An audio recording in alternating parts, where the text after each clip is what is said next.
And I just love talking about myself, so we can be here all day long.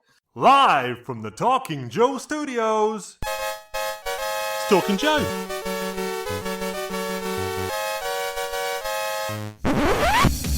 Talking Joe is on the air. Hey, welcome to Talking Joe. Now, today we have got a very special guest. It is a bona fide G.I. Joe art legend. When I think G.I. Joe art, I think Rod Whigham, and we are honored to be talking to him today. Rod Whigham is a commercial and comic book artist. He began his career in the mid-1980s, drawing a run on G.I. Joe, a real American hero, covering most of issues 31 to 58, some iconic issues there. He returned for a one-off 78 and then a trilogy, issues 116 to 118, the Destro Search and Destroy arc. His comic career includes stints on many titles at Marvel, DC, and others, including Punisher, Star Trek, The Shadow. Since 2008, Rod has been the artist on the syndicated comic strip Gil Thorp. Now, before we bring him in, I will not be talking to him alone because I will be joined by my co-host. It's Real American Tim. It's Tim Finn. Hello, Mark, and hello, listeners and viewers. Let's bring in that guest. Let's do it. Here we go. Here's Rod. Ah, Hi, Rod. Welcome. Glad you could join us today. I'm happy to be here. Let's hope that I don't wear everyone down. Rod, sometimes I like to start not at the beginning, but at today. Can you talk about how it feels to draw a daily newspaper strip and how that is different than drawing a monthly comic book? Well, first of all, it's extremely restrictive simply because of the size. So you're always having to deal with the limitations of how much you can fit into a panel, because the final print size, it's it's sort of like a postage stamp, and you have to have a certain amount of breathing space for captions and lettering. So it's a very restrictive and challenging process. And in comics, you have breathing room, like it's I've talked about. I like horizontal pans. I like vertical narrow panels that create timing. But in a comic strip, you are literally fit into these very restrictive spaces. You also have you're working for an audience that isn't really that literate in comics visual jargon. They don't have a lot of the basic knowledge of how to read comics. So you have to do a very straightforward, I'm not going to say simplistic, but it's a very clear, straightforward format you have to work in, and it pays the mortgage, but it is extremely, extremely restrictive, and I'm always trying to find a way to make the shots interesting, but they can't be complicated. And it, when I do commissions, it's like I get shot out of a cannon because I have breathing room, and there's so many things that you're capable of working with. And the problem also, you're feeding 3 panels a day to the reader, so you have a very limited set of information you can give them, and also it has to be just a simple, straightforward storyline, because once somebody reads a daily, they generally don't have what happened in the first of the week at hand. In other words, it's a very piecemeal sort of process for assimilating the storyline. So it's I last year, the one thing I've been doing Gil Thorp for a very a very long time. Last year I had a lot of fun. It was an anniversary for the Flash Gordon comic strip, and the people who own Flash, although the strip's not getting printed anymore, published, they had a big anniversary thing, and they allowed artists from all over the country to do their version of Flash Gordon. So I got to do the equivalent of like a Sunday Flash Gordon strip that I wrote and inked and lettered, and that was pretty exciting. I made as much of it as I could, but it is a very restrictive format to work in. Do you approach it in terms of just making sure that you produce one strip a day, or do you sort of hammer it and build up a backlog to release, so you've got breaks in between? How do you approach it? A comic strip, a syndicated comic strip, is just a meat grinder. Even more, I think, than comics. There's no breathing space, and I turn the whole thing around in like 2.5 days. So I'm penciling and inking 3 dailies a day, sometimes more than that. I also letter the strip, which I found really helpful, simply because of the limited amount of space you have to work in compositions. I can design the strips and put balloons and captions to create a flow. A lot of times when you see comic strips, it's lettered by, it can be lettered by somebody else, and they just tend to put the art, the balloons, everything right across the top of the panel. So you're getting a very constrictive area to work in.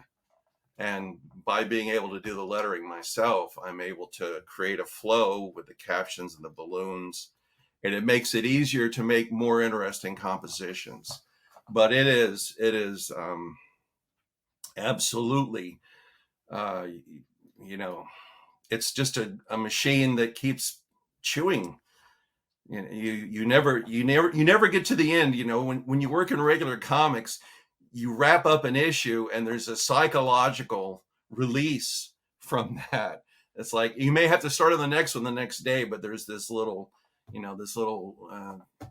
treat that you can fire your brain on. But on a syndicated strip, it's just, it's never ending. It never stops. Rod, there are stories of well-known comic strips where the cartoonist was going to take a vacation, so they either double timed and got sort of a week or two of extra strips done ahead of time so they could disappear for 7 or 14 days, or they hired someone to ghost for them.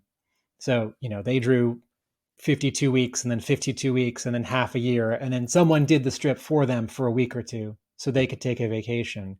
Have you been able to do either of these two things? No, not really. I'm gonna be polite as I can possibly be about working on Gil Thorp. Is that I take deadlines extremely seriously, and sometimes you work with people who don't take deadlines very seriously. There's a new writer on the strip. He's a young guy, and he's extremely diligent. But I never had any breathing room for however long I've done this thing. And the trouble with Gil Thorp is I couldn't find anybody who would want to fill in on it, because nobody wants to draw a football game. I myself am not a sports fan. The sports that I do enjoy are very peculiar. I mean, they don't, I like to watch surfing. I like to watch fencing. I'm fond of sumo wrestling, which I know sounds odd, but no, there has not been a single fill-in. I have drawn that thing through the flu, through family situations to deal with. You're always playing catch up. So that's the sensation of being in this machine, and there's no break for it.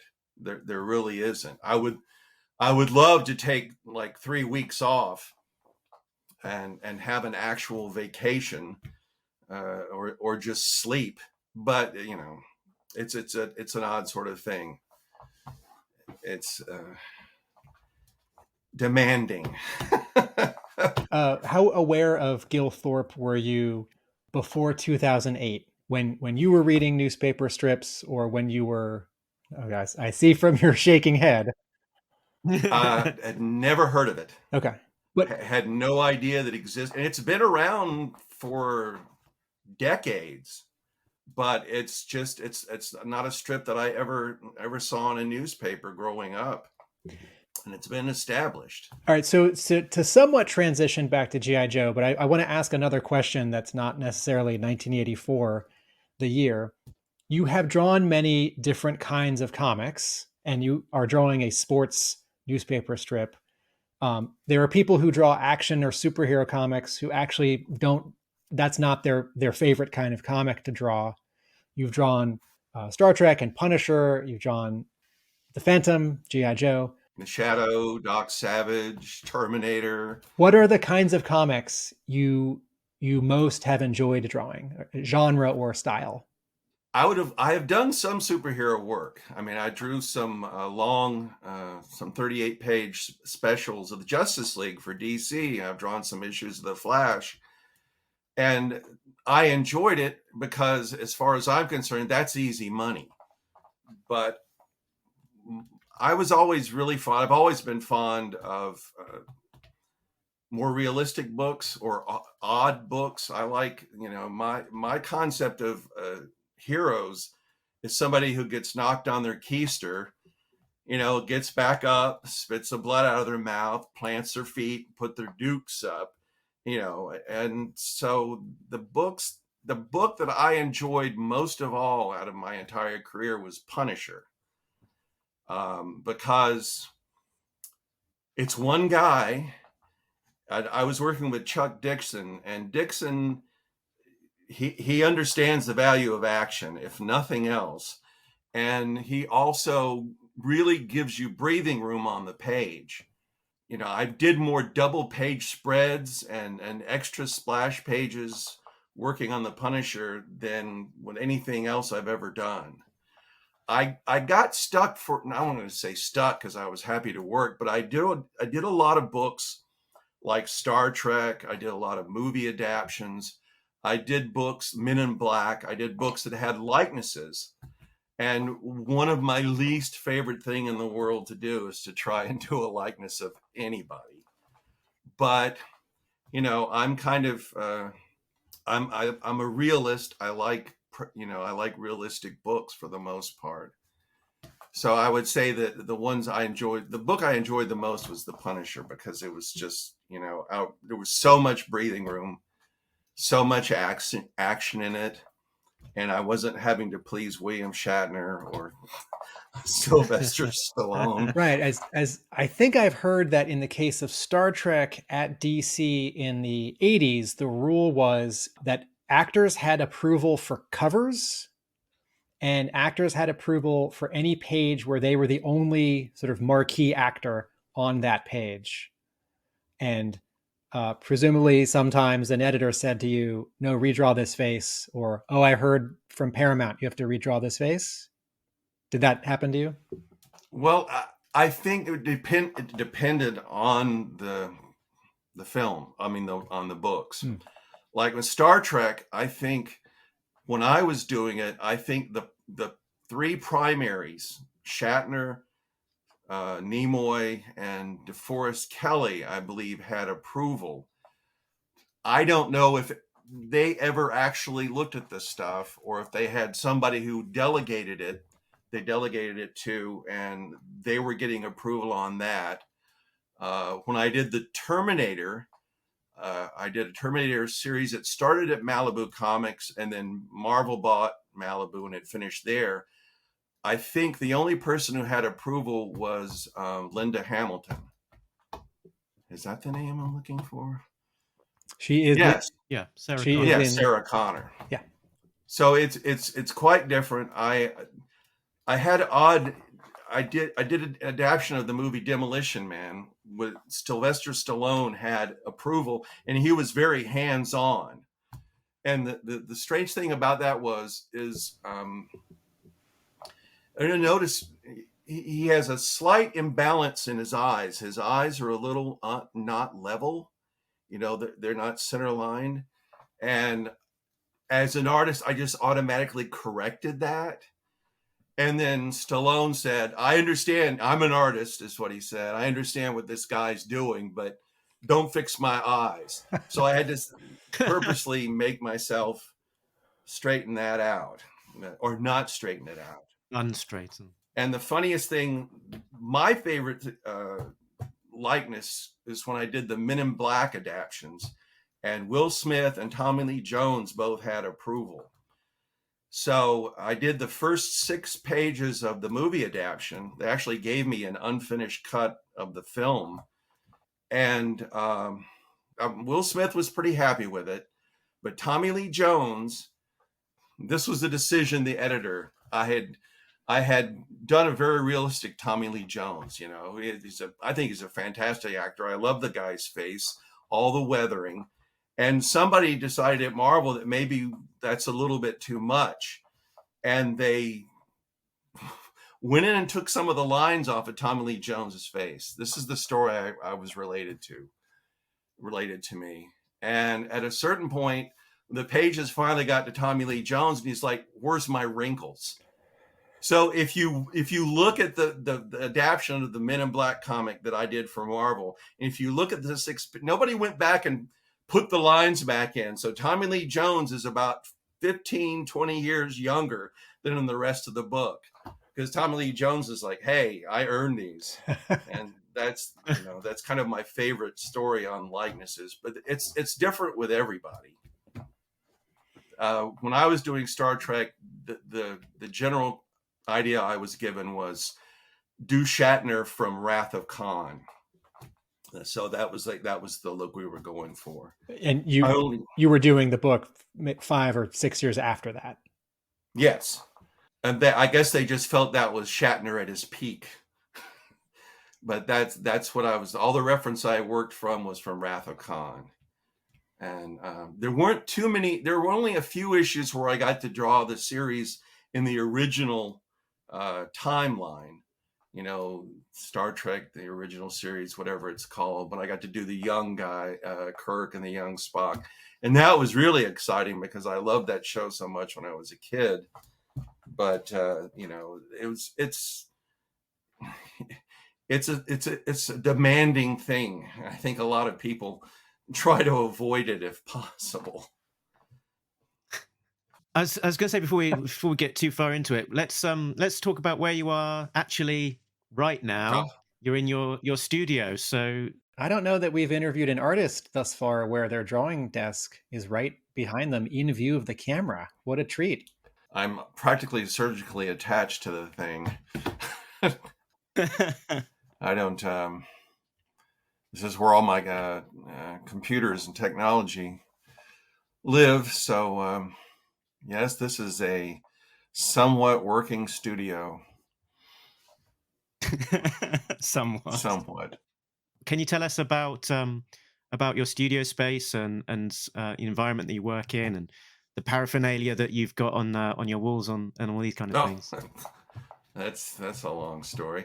Well, my wife and I live in a small town south of Atlanta called Noonan, which is it's a little college town. There's a small university here, and we have a pleasant house out in the countryside. It's not a mansion. It's not a big place. So it's an intimate room, to say the least. It's a nice small room. I've had very large studios and small studios, and God, I don't know what to tell you about everything that's on the wall. Let's see.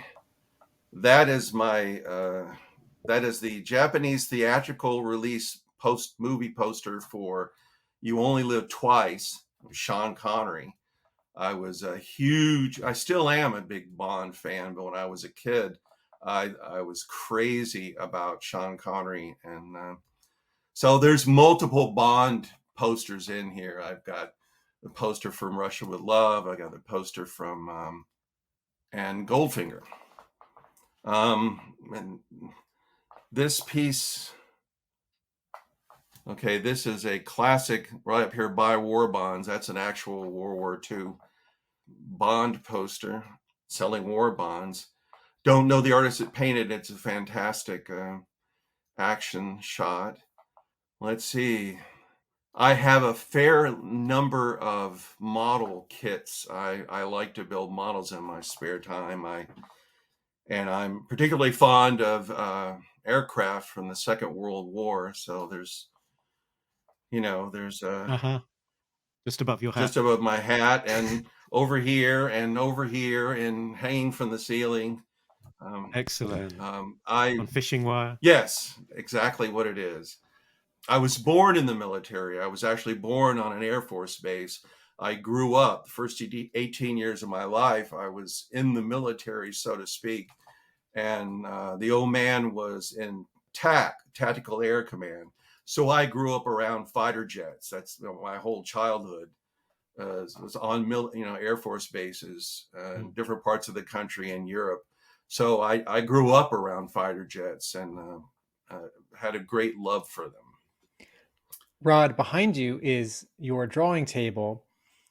Gil Thorp, is it drawn in pencil and ink on paper and lettered on computer? Have you drawn digitally? It's drawn. I'm analog except for the lettering. I pencil and ink it, and then letter it in Illustrator after I scan it in. I've used the computer mostly for coloring art. Uh, I've never had the urge to spend the kind of money it would take to get a sync and to draw digitally. I've often found that I can't get past it being so too antiseptic. I like the feel of paper and canvas. So, I only use the computer for lettering or occasional coloring. But I'm an old school analog kind of guy. So when you were young, you were sort of growing up in sort of the I guess on Air Force bases, but going to school. Was arts a key part of your education? Were you did you realize quite early on that you had a talent for drawing? Well, that's kind of interesting. I have I have zero formal art education. I didn't go to art school. I've always loved visual storytelling. When I was a kid, I read comic strips before it helped me learn how to read, but I was always fascinated with visual storytelling and design. And this is long before you guys came into the world, I'm sure, but there used to be a syndicated program on television, a little half-hour black and white show. It was called Learn How to Draw with John Nagy. And John Nagy was this slender, vaguely, I'm going to use this term, beatnik looking guy. He had a goatee. So like in 1958, that's what it is. And it was a very simple, straightforward, syndicated drawing class. And I remember to this day, and I was, God, third grade? Maybe I was in the third grade. I was in New Mexico. So that's how I know my age is like, what country or state was I in? And Right. all I ever did was teach pencil drawing. And I remember him drawing, and it was my first introduction to the power of negative space. He just did a drawing, very simple black and white drawing of two kids walking on a snowy field, and they're pulling a sled, and you can see a house in the background. And it's almost completely just white space. But he put the tracks of the sled and the footprints in the snow and created this three-dimensional space with just these simple little spots of black and line work. And it just fired something off in my brain. And after that, it was all I could think about. I mean, that's all drawing has just been a basic need that I had from being a really young kid. And as far as education goes, art education, I graduated high school in a small town in Kansas, Derby, Kansas. And my junior and senior year, I had an art teacher, Richard Dolph. He was a really wonderful guy. He was very enthusiastic, and he would always, whatever there was to be posters or, stuff for sporting events or for plays, I was the guy he always went to. And he saw how interested we all were. A lot of kids, were into comics. And he got the idea, and he went and taught with a teacher who taught the printing classes. And he actually got us together, and we drew, inked, lettered, and printed our own comic books in high school. And that was my first great art lesson, in that I learned precisely what happens to art when it's reproduced. When you reduce the art for shooting, what the camera sees, what the camera doesn't see. And that's my single bit of formal education, is that in high school, I had an art teacher who just encouraged his students with whatever they were interested in. And I still, somewhere in a box, have those comic books. And that was my last shot at a formal education.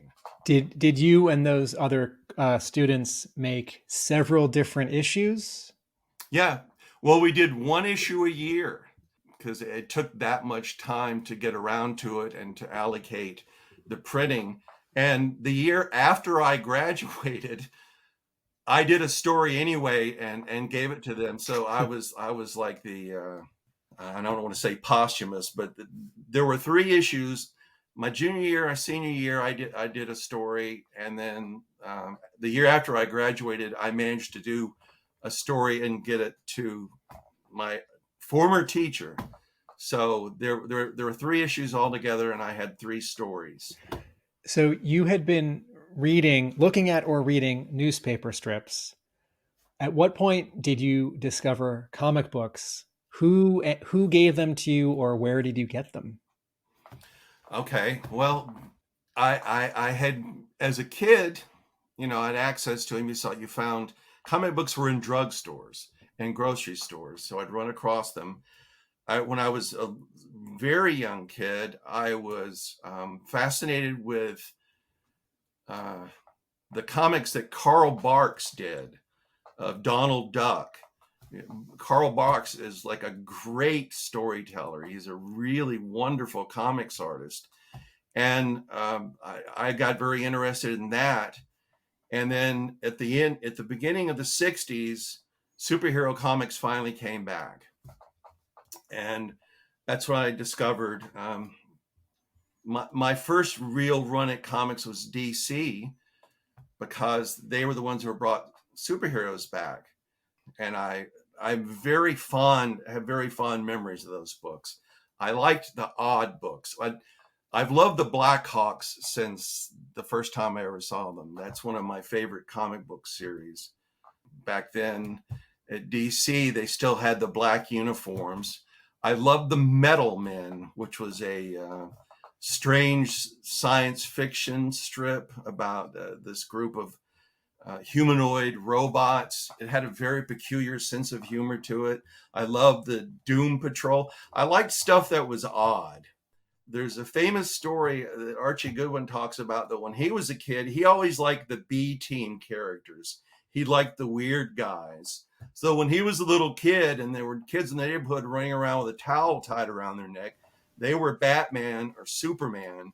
And Archie said, well, I was the Green Llama. Which was a beautiful comic done by a great artist, but that was always the stuff that appealed to me.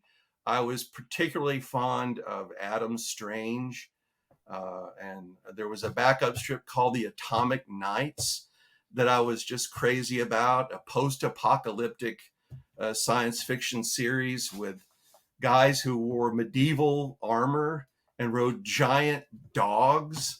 I mean, it's just so bizarre. but the artist, the first artist that influenced me, and still to this day, is Russ Heath. Did a book for DC called The Sea Devils, and the first comic book, grown up comic book I can remember buying was a copy of The Sea Devils, because the cover was so beautiful. And I opened it up, and I've always loved Russ Heath. I love clean, graceful art. And I also was a huge fan of Ross Andru, who drew Wonder Woman, the Metal Men. DC had this great book, Star Spangled War Stories, and they had this World War II series where in the Pacific, Japanese and American soldiers discover an island that still has dinosaurs on it. So it's like every 7-year-old kid's dream to have army men and dinosaurs. And many, many years later, when I was working at DC, I tried to convince them to bring that book back, but it didn't work out. So that's it. I was always interested in visual storytelling, and comics. There was the whole Renaissance, and then once Marvel came along, I've never understood the people's like, I'm a DC man, I'm a Marvel man. I've never understood any of that. To me, it's always the art and the stories, and but that's where it was. I was just a little kid who I just loved comics. I loved visual storytelling, and didn't know really nobody I knew was involved with it. I was often odd man out, I guess is a polite way of putting it. Was there a point where you grew out of comics before you professionally got into them? Or is it a straight line from making comics in high school to making comics professionally? No, it's a straight line. Absolutely. I mean, with my lack of an art education, and I'm some people think I'm overly modest. I'm not overly modest. My limitations as an artist has always been foremost to me. And that's the one thing I will say, the thing I'm proud of accomplishing is that I never stopped trying to get better. I'm still trying to get better at doing this. I don't see the point of doing anything and not getting better. Sometimes people, they have a certain amount of success and they kind of coast. But so it took quite some time to get into comics. I mean, when I still have somewhere, I guess I was 19 years old, maybe 20 years old. I still have my first rejection letter from Marvel Comics when I sent samples, and I got this form letter back from, I believe it was John Romita at the time. And it was pretty much, it was very polite, but it pretty much said, good luck in anything you want to do other than drawing comics. And I still have that somewhere. And it was slightly discouraging, but I had no other options. I mean, this is part of your blood. It's part of your biology, I think. And so I kept doing samples. I did a lot of work for fans magazines. I had some success, a minor success, with doing illustrations for like digest magazines like Galaxy Magazine and Worlds of If. There were like science fiction and horror stories. And I just kept going to conventions and showing my work to people. But it was a drawn out process, to say the least. And I have to say, I don't pay as much attention to comics as I used to, because at a certain point it all sort of melded into this single thing. I think the 90s really sort of comics contracted, and it was all just superhero stuff, the majority of it. And there were certain style changes that I just sort of lost interest in it. But I've never stopped loving comics. I still love comics. I guess I'm old fashioned. I like black on the page. I like feathering. So what was the turning point? So you've graduated from high school, you've put in some samples and been rejected. You've been going to conventions and showing your portfolio. Where did the sort of the big break or the turning point land? Well, I kept sending Xeroxes. I went to conventions.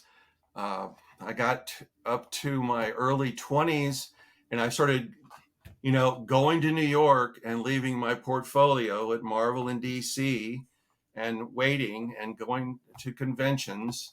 And I got to a certain point to where I would meet with editors or people at conventions and go, you're almost there, or you're there, but I don't have anything for you right now. You know, so it was a procedure of getting to a point to where you realize that maybe you're good enough to get in the door, but then you also you have to deal with the fact that there's so much material going through editors' offices. A lot of people, and at that time, basically, you had two places to work. You had Marvel, you had DC. There were smaller publishers that were coming and going constantly.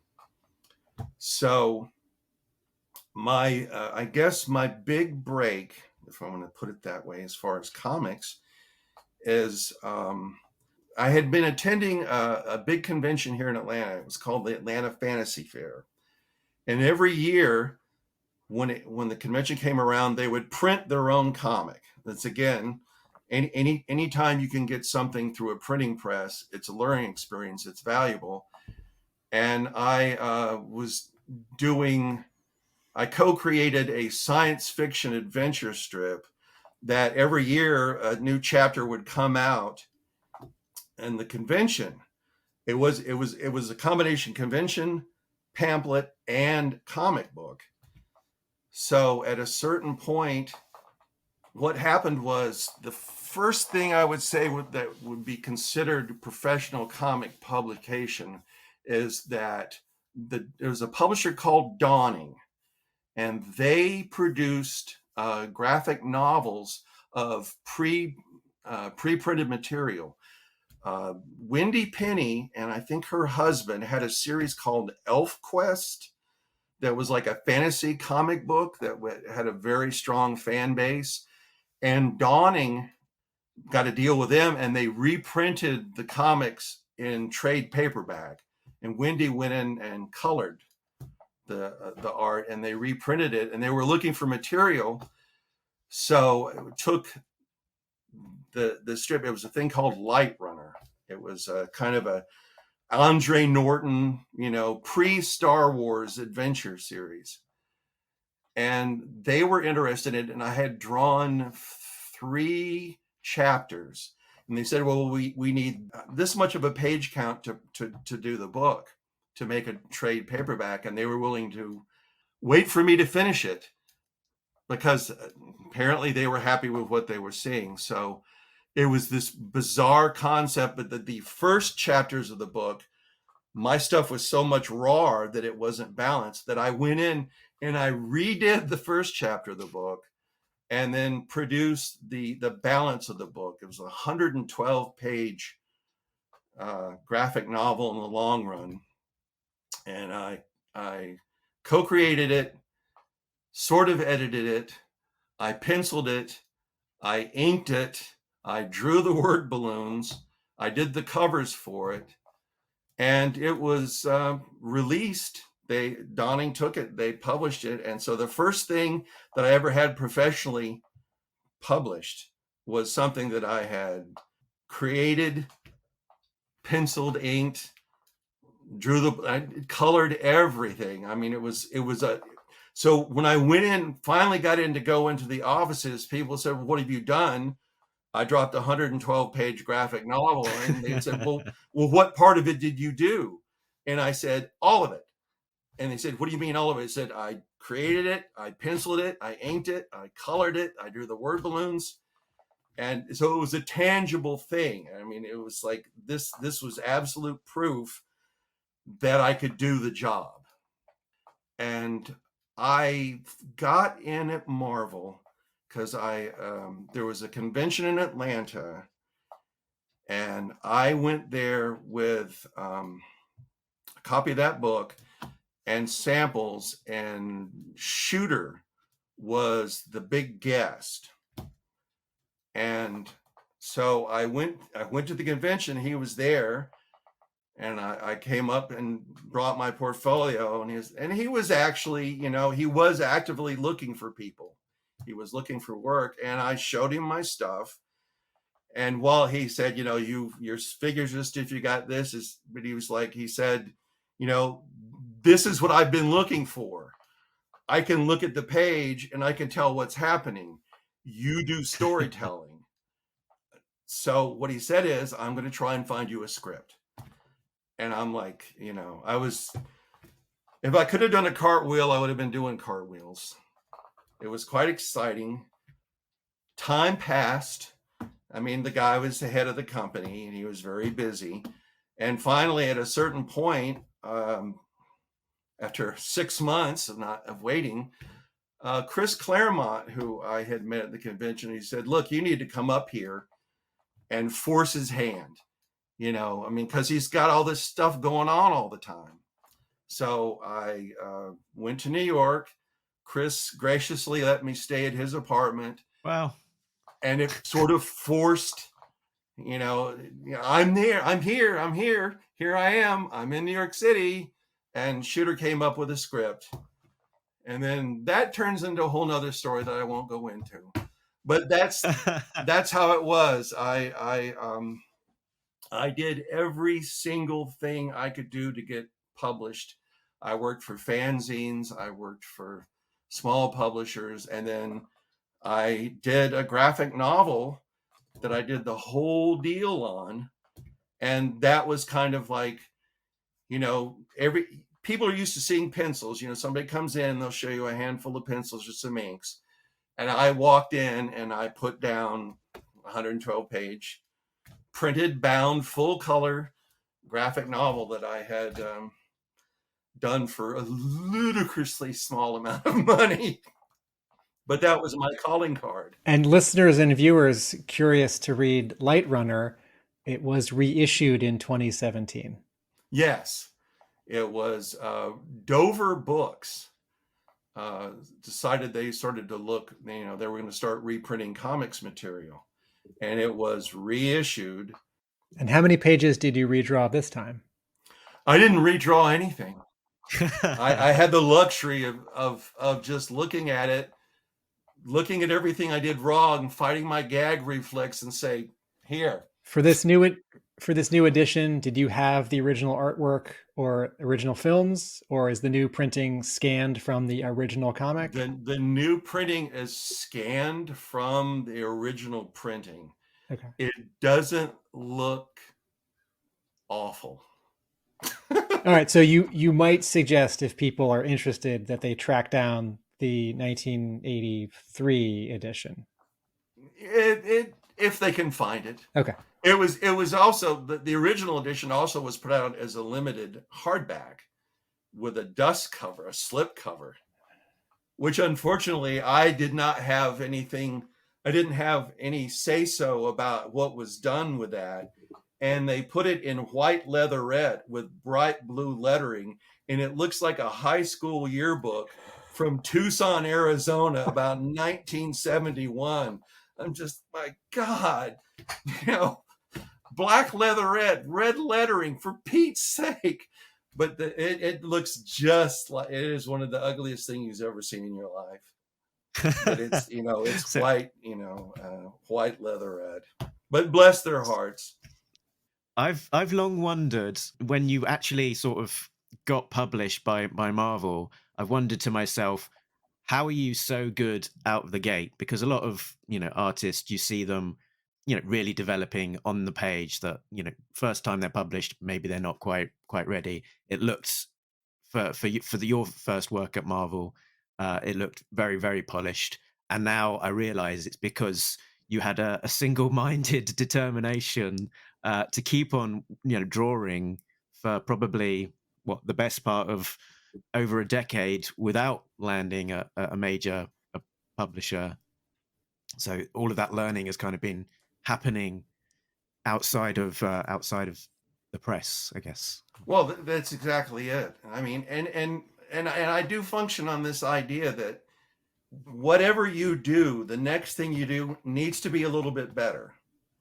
And I have mixed feelings about what I did on Joe. I had so many limitations in my drawing, but especially with figures.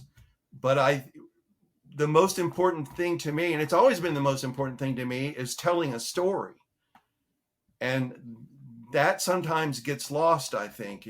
Certainly there was a period of time with comics where you would flip through a comic and all you saw were huge figures jumping off the panel. I mean, the 90s really sort of, everything turned into a Michael Bay film, if I can be that rude. But yeah, and also, the people that I chose to study, while it dated my work a little bit, were the people that were great comic storytellers. Ross Andru is an underappreciated artist and a great storyteller. Russ Heath is a great storyteller. I idolized Wally Wood, who was a great storyteller. Another major influence on me was Russ Manning, who did the Tarzan comics, and one of my favorite comic books of all time, which is Magnus Robot Fighter. I don't own a lot of original comic art, but I have several Russ Manning Magnus pages hanging in my house because I loved his work so much. But it was all storytelling. And I mean, that's literally what got me in the door at Marvel, was that I think it was Gil Kane, who was very kind to me, the great Gil Kane. And one of the things that he told me is like, when you draw a comic book page, if you can't take off the dialogue and the captions, the word balloons, everything, if you look at that page and you can't tell what's happening, then you've failed. If you can't tell the emotional reactions from the characters, if as a reader, you don't know what's happening, that you failed. So that was always at the core of everything I did, was telling a story. Rod, your sample for Marvel, your primary sample was you penciling and inking. There weren't a lot of people at Marvel in the 80s who were penciling and inking. When you penciled G.I. Joe, Andy Muschinsky inked your work. Did you have a goal that you would be penciling and inking, or was that just wasn't going to happen with someone new? And did you have a relationship with Andy Muschinsky? Well, I really enjoy doing a piece of art from start to finish. And a lot of people are surprised if they're at conventions and they look through my portfolio, because I work in different styles. I have a minimalist style. I idolize Alex Toth, and I have some styles that are cartoony. I have a style that I do that it's vaguely like Mike Mignola, but to work in that sort of way, you have to be able to do the entire job yourself, or to be able to work with an inker who understands what you're going to do and complete it. But I talked about the grinding machinery of publication. You just don't have enough time. I mean, there are people who are brilliant. I mean, I idolize Walt Simonson, and when you have to be an exceptional talent, and you have to be able to work on material where you can have that kind of control. I've met Andy. Andy was a lovely person, and I thought that his style was, I mean, I felt slightly bad because, he would get this stuff with all this detail on it. And part of the appeal, what I saw in G.I. Joe, what I thought was a large part of the appeal, was a toy line was that it was set in the military, that there were these vehicles, and having grown up around fighter jets, I knew that some of the appeal of the book was the equipment and the machinery. So I was very big on detail. I like a lived in world. So, but I'm sure Andy was, it was, I made a lot of work for the guy. And I thought he did very good. I mean, and there were a lot of people that worked on the book before me that were much better. I mean, Mike Bossberg is a really good artist. I think Frank Springer is a good artist. But so I never really. I met Andy at a convention and we hung out, but it was never much of a working relationship. In that, you got to be at the drawing board. I got to be penciling. You got to be inking. But I was perfectly happy with it. I think Andy was better at the job than I was. And when you got this job, you no longer stayed in New York. You went back to Atlanta. I never lived in New York. I've never moved out of Atlanta, which sort of that was part of the problem, was that I wasn't there constantly to harangue editors, to hang out around the office. But it's expensive to live in New York.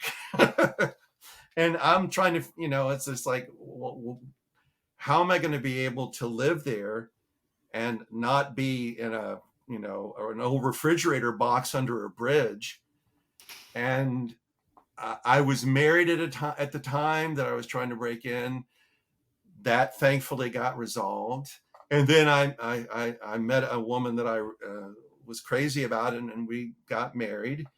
And she had a son from her previous marriage. So relocating to New York then was like, it was out of the question. So I did it the hardest possible way you could. I never went to New York. I just went to every convention. I would go up there. There are times. One time I went up there with a friend of mine, and we were going to stay at his buddy had an apartment. We were going to stay there. And we got off the plane. We're in New York. And I'm like, well, where are we going to go? We got to go to this guy's house. He says, well, I got to find him first. So we're like, I'm sitting in New York City with my portfolio in my hand and like maybe $30. I mean, and we're trying to track down this guy so we'll have an apartment to sleep in for the night, because we didn't have the money to go to, to get him a hotel room. So it was pretty exciting. And how does one go about getting an invite to stay at Chris Claremont's place? Well, I had met Claremont at conventions. My former wife was a cosplayer. She was she was sort of a premier, a renaissance in cosplaying. It just started coming up, and she made X-Men costumes. Wow. And she made Phoenix and Dark Phoenix. She was very attractive. And I think that was my foot in the door way in with Chris Claremont. But he's a lovely person. And it was funny because when I came up there and like, he's going to get you a script. He's working on it. And I'm like, okay. And then he said, well, and he took me around the offices at Marvel to talk to editors. And that's a whole nother story. And then he said, well, you know what? I'm going to take this guy over to DC. And the people at Marvel like, well, why are you doing that? And he was kind of hedging the bet. And I went to DC and met with Lynn Wein, who was an editor and a writer, a lovely person, a really great guy. And he was like the Chris Claremont. It's like, why have you brought this guy here if he's at Marvel? and he's like, I'm trying to move things along, and I'm so unsophisticated, I didn't even understand what was going on. But Lynn Wein was really great, and it was a weird coincidence too. I had this Iron Man sequences, 2-page Iron Man sequence that I had done, just for samples. And there's this weird villain at Marvel. There's a guy called the Absorbing Man. Mm. He was a Thor villain, but he was dressed like a guy in a chain gang. He actually had like a ball and chain, but he had the ability to absorb. He would turn into whatever he touched. He'd be steel or concrete. I'm pretty sure he was a Thor villain, but it was just so bizarre and absurd. I loved it. So I had this sequence, and it was a splash page of like Iron Man and Crusher Creel smashing out of an airliner, falling into the camera. And so I go to DC and I'm doing this stuff, and Len Wein goes, "Oh, wow." And he picks it up. Crusher Creel, the Absorbing Man's my favorite villain in Marvel. I was like, that's really strange. But he was like, "Well, I'll show your stuff around." They made copies. He showed stuff around. And time passed. And I finally got a call from Marvel. And that was to do a fill-in on G.I. Joe.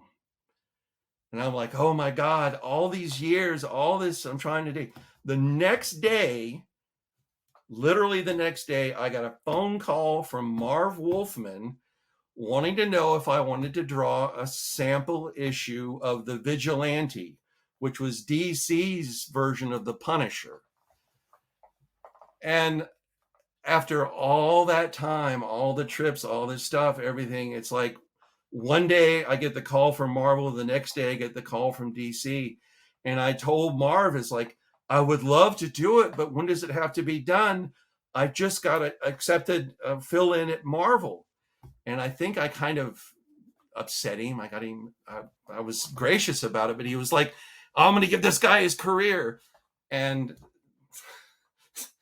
that was it. So it's a very peculiar kind of thing, that story. I hadn't thought about that story for a long time, but I had banged my head against the wall and stood in the rain and left my portfolio and talked and waited and waited. And one day Marvel calls me, and the next day DC called me. That's amazing. And this is several months afterwards. And you also got spotlighted in Marvel Age as well, which I guess must have been before you were offered the G.I. Joe gig, that you were featured as a new talent. Yes. Well, there's an involved story behind that, but I'm trying to be. I got in the door at Marvel. I got caught up. There was a lot of inter-office politics at Marvel, and I sort of walked into the middle of it. Oh no! And is that something like one editor is responsible for certain characters, certain books, another editor is responsible for different characters, different books, or one artist is supposed to stay with one editor, that kind of thing? It was something like that. There's no simple way of explaining this. A script was given to me, and the script that was given to me had already been rejected by the editor of the book. Oh, no. And the person who gave me that script did not know that. And somebody, it's a long, involved story. And you drew that script. Is that no? Okay. I started working on the script, and then this is all inter-office stuff and personalities, and I don't want to get into it too much, but the plug was pulled on the job that I was given. And it was a difficult situation. And I thought I was done at Marvel because I got into the middle of this. I walked in there, la-di-da-di-da, this is the great thing. And then I sort of had inter-office conflicts blow up in my face. A lot of people don't know this story. And I had started working on the story. It was a terrible story. The editor on that, who had rejected that script, said, I was told from someone who firsthand knew it, said that the editor who rejected the story said it was the worst piece of you-know-what that had crossed his desk in 2 decades. So I thought I had got in the door, and then I got blown out of it. And I came back to Atlanta, and I was very depressed.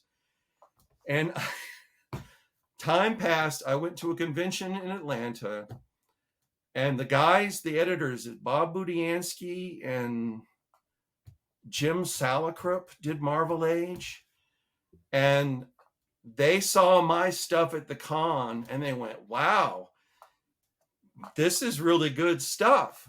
We'd like copies of this, and we could put this in our Marvel Age as possible new talent. They didn't know the story of what had happened. And then when this, and if you read there, it's like, oh, we had a little catching up to do. Yeah, that's right. That's exactly what that was. So without naming names, I thought I had got in the door at Marvel. I got kicked out the door at the same time, like less than a week later. And then time passed, and then editors at Marvel who were at the convention and didn't know any of that story said, wow, we're going to publish you in a Marvel comic. We're going to see if we can get you new talent. And I got this big, rather elaborate spread. Sorry, I had. Yeah, it's a funny story. Now, all these years later. When you were drawing G.I. Joe, what reference were you getting for the action figures and the vehicles? Well, they gave them all to me. The toys. I had the world's greatest G.I. Joe toy collection. Okay. And like an idiot, I took them out of the boxes. I put them together, like so I could draw them from different angles. And then, like an idiot, later on, after I was done with the book, I gave them everybody I knew who had kids. I gave them all to. I just gave them all away. If I left them in the box, God only knows. And let's not talk about money. Right. If you'd left them in the box, though, you wouldn't have drawn the book very well, and you wouldn't have stayed on the book. Well, that's kind of it. But I did have one of the great G.I. Joe collections in the world because I just had tons of it. I kept one G.I. Joe toy. I have one toy. I'm going to be off camera for just 1 second. Mark, place your bets. It's probably not the flag. What will it be? What could it be? What could it possibly be? Are you ready? Oh, Neat. Yep. Essentially, their version of the M1 Abrams. Nice. And it's powered. That's great. Yeah. I'm very fond of tanks. So that's the single toy. It's one of the most impressive ones. It's beautifully detailed. But that's the single G.I. Joe. I, unfortunately, like an idiot, gave them all away. But I had my stepson got all the aircraft. He's actually a pilot. He's an airline pilot, but that's the single one I got left. But yeah, at one point you go into my studio. Well, it's ridiculous to say it's any different now. I mean, I have more toys in here than any 68-year-old man should have. I think, Rod, actually it's the keeping of toys and the drawing of adventure that is keeping you young. And so it's not a bad thing that you have toys, you have children's objects in your studio. I think it's an excellent thing. Well, I also, I'm a designer. I mean, I'm an artist, but I think I'm more of a designer than a fine artist. And I love design. I mean, if I'd had the money for an education, I would have liked to have gone to, a design school. I mean, I would have been perfectly happy designing cars if I could have. I would have made a lot more money. But I love design of all kinds. So there is a lot to be said for that. I mean, my feeling is you have to grow old, but you don't have to grow up. I mean, I don't like grown-ups. I have everything that's wrong with the world across the board is the direct responsibility of grown-ups. Those And, guys. you pay your bills. I mean, I have earned, back when it mattered, I had quite a reputation. It's like, if you need something done, give it to this guy, it'll get done. I got books that nobody else wanted to draw because they were difficult, and I always got them and they were behind schedule. So I was lucky to do what I love to do. So when you were given the first issue of G.I. Joe to draw, you described that as a tryout. So it wasn't given to you as a full-time gig. It was, let's see what you can do, and if you do it well, then maybe there's more. Well, that's well, every job you ever do is a tryout in some ways. There were well, my understanding is Joe was often late because it's so demanding. I mean, of course, the early issues of Joe, there were like 8 characters and 5 vehicles or something. I mean, I got handed the book at a time when the line exploded, and I was keeping track of 40 or 50 different characters with different uniforms and all these vehicles. But I did the fill in, and they were trying to balance getting on time. And there was an issue where multiple people worked on it. A very talented guy named Mark Bright. It was like there's 3 or 4 different artists that drew it. I don't remember which issue it was. It starts off with a ship, like a freighter at sea or something. 35. And there's there's Mark Bright, who is a very talented guy. I really liked him. I think he went to DC and drew Green Lantern. Yeah. But he was better than I am, certainly was at the time. And I don't quite know the process, but I did have a hand. I have an ability to draw technically. So the vehicles, the tanks, aircraft, all that sort of stuff, I was able to do. And I think that was anathema to a lot of guys who worked on the book. I think what Mark is partially asking is, you drew issue 31. Wait, that's going to be the question. What was the first? Do you remember the first issue that you worked on? What was the story that you drew as your first issue? The first issue that I drew was the one where, I'm pretty sure the first one I drew was the one where Destro and some other Cobra guys track down Snake Eyes to his cabin. Yeah, that is in the mountains. And Firefly is in it. That drops a satchel bomb down into his cabin. That's right. Yeah, so that's the first one. So I think what Mark might be getting at is, you drew 31, and then Frank Springer drew 32 and 33, and your full regular run begins with 34. And I think what Mark and I are trying to figure out is, at what point in the schedule does Marvel sort of get back on track, or realize it's back on track, or it's like, okay, this new kid, if we put him, Springer's already doing 32 and Whigham's doing 31, we'll have Springer do, this is my guess, we'll have Springer do 33, and then when we get the script for the plot for 34, the new guy will start on that, something like that, to sort of right the ship. I would, yeah, that sounds right to me. Is 34 the fighter jet? That's right. Yeah, Shakedown. Yeah, that's over the years at cons, and a lot of people, a lot of kids. It's like, I've had kids. Well, they're not kids anymore, but I've had people tell me that they never read comics, and they saw that issue on the stand. But a lot of it were those incredible covers that Mike Zeck did. I mean, those G.I. Joe covers by that guy were wonderful. I think Hama designed them, but I was 800, 900 miles away. I didn't even know, but yeah. At some point I started drawing several issues, and at some point I was on the phone, or my former wife was on the phone with Don Daly, who was an assistant editor, and kind of like, well, is he drawing the book or not? Because nobody, I wasn't officially told, here you go, kid. And the assistant editor said, oh yeah, he's drawing the book. So I'm like, well, that would have been a nice thing to, I would have liked that phone call instead of like hearing it secondhand.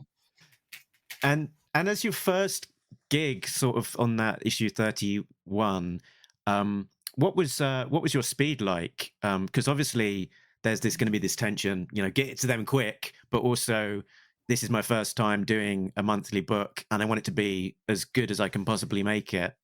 How do you think you managed that? Oh yeah, it was ridiculously overly detailed. But I've always felt, and it's certainly in books like this, that detail is part of it. Mm. I think there was a lot of kids who read the book liked my work because I had a realistic, detailed style. Oh, I'm sitting here and looking at this stuff. Oh, God, I was so terrible. I think it's amazing. but and that's what it was. It just, as far as that, I believe I did it. Well, they told me it had to be gotten in, but I don't think I was doing better than 5 pages a week. I don't think so. But it was that weird, ambiguous thing of like, there's multiple people working on multiple issues trying to get ahead. I don't think I was slow. I think I was reliable for a guy, right? I would say green, but I had been published. I had done a graphic novel, but I would say it took me a full month to draw the book. I could be wrong. There's thousands of pages between then and now.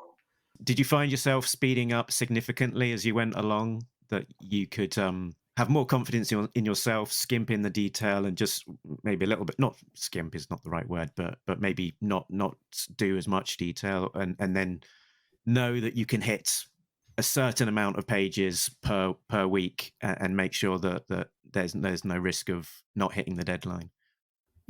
On Joe, it was up and down. I have to admit, it was often daunting. Just, before you go to the drawing board and before you put a line on the paper, I got to dig up the reference on this guy and this guy and this guy and this tank and this vehicle.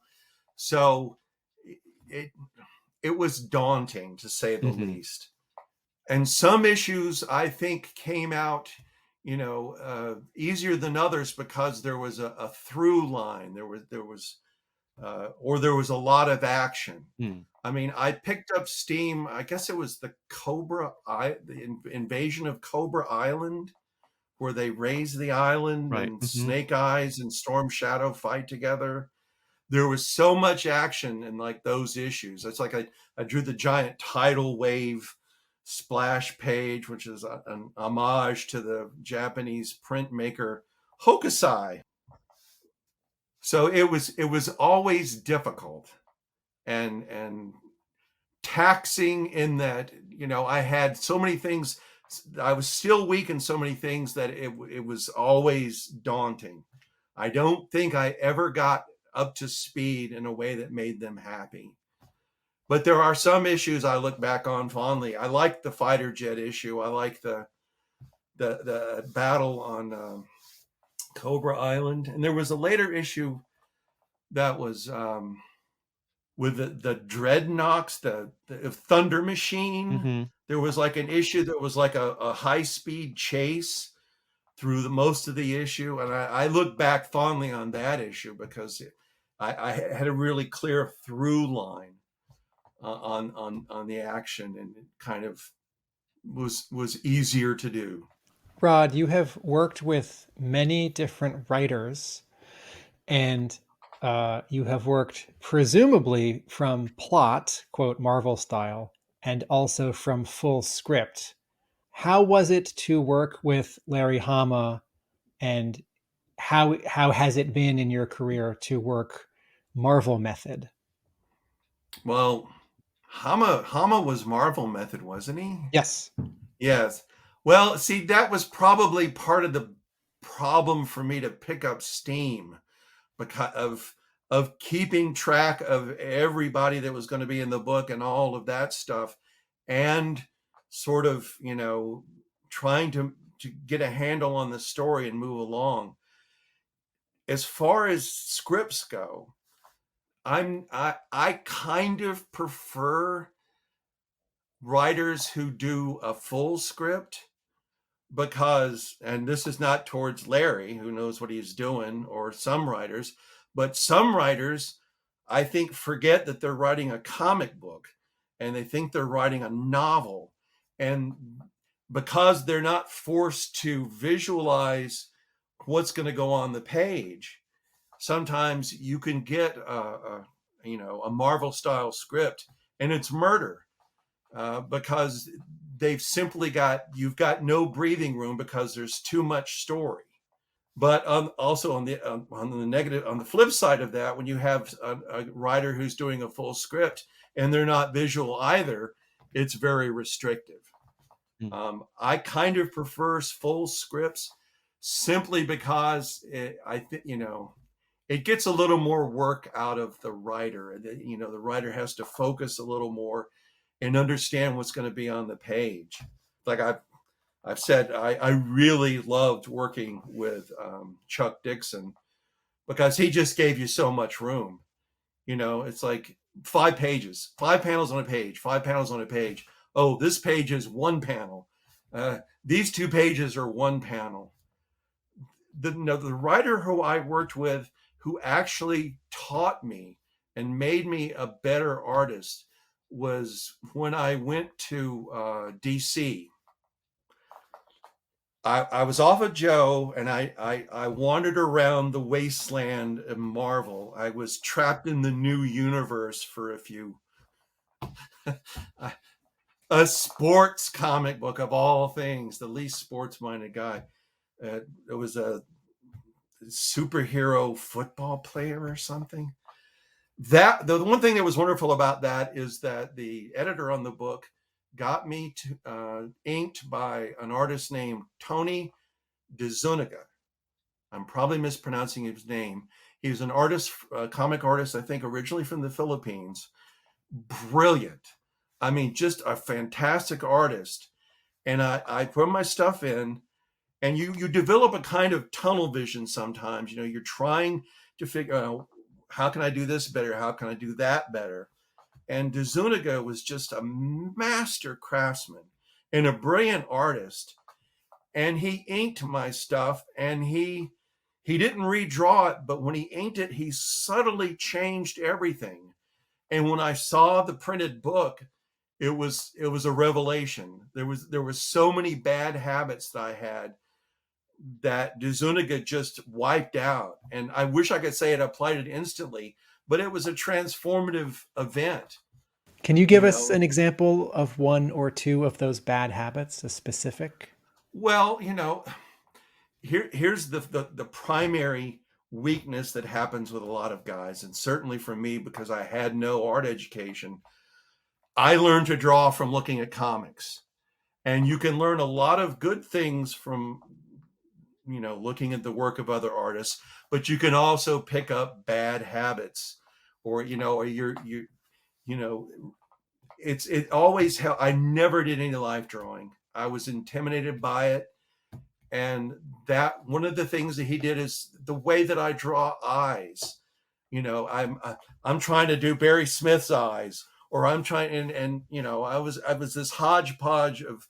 A lot of times when you look at my work, you can look at my work and you say, there's Russ Heath, there's Wally Wood, that's Russ Manning, because these were, I don't want to lay the guilt on them, but they were my teachers, by default.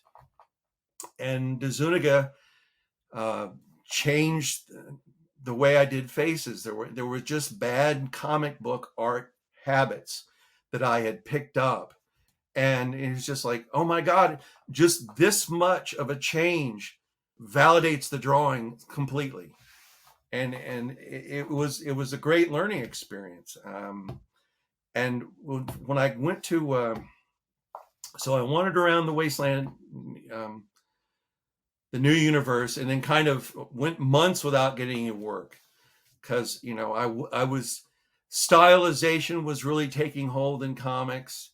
We were at the dawn of the age of the image look, stuff like that.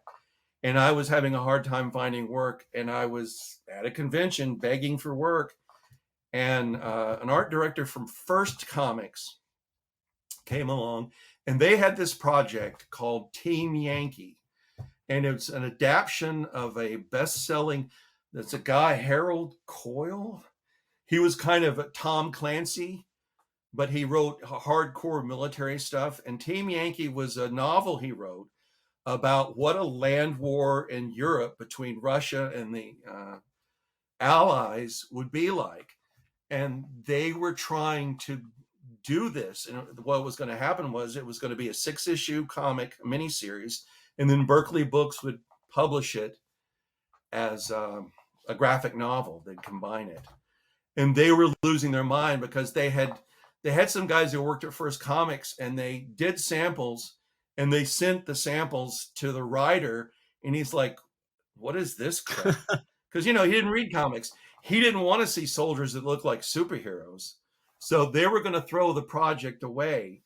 And I'm at the con, and I wish I could remember the art director's name, but he's like, oh, you're G.I. Joe. You draw tanks, don't you? And I'm like, yes. And they had this project, and it was about to fall apart. And they said, well, would you do 2 sample pages so that we could see if we could get the writer on board to do this? So I did a 2-page combat sequence with an M1 Abrams tank. And, you know, and I got it. I did all the detail. It's like, this is what the targeting system inside an Abrams tank looks like. And did my best Russ Heath haunted tank that I could do. And they sent it to the writer, and he said, oh, okay, now you can do it.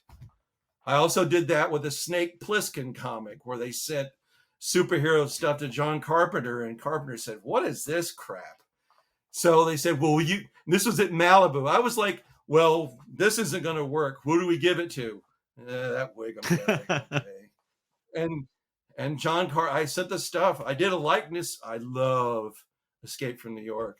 So I did some samples of Kurt Russell as Snake Plissken. They said, well, we can't afford to give Kurt any money.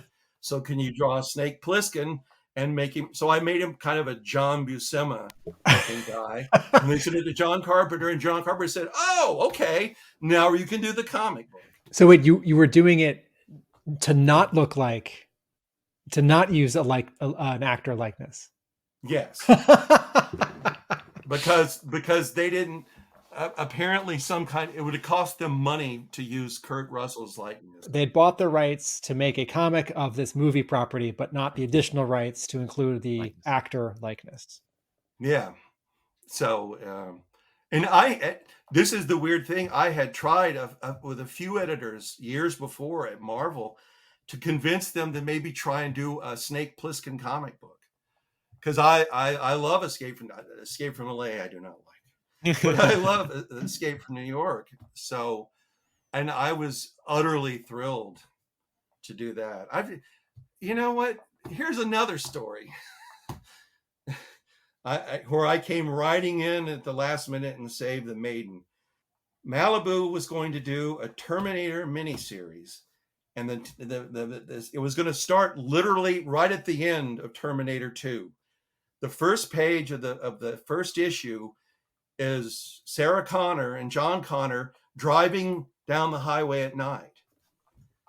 And Malibu had one of their guys, I don't know his name, but a superhero guy, and they sent it to Jim Cameron and the people that work with Jim Cameron, and they said, what is this crap?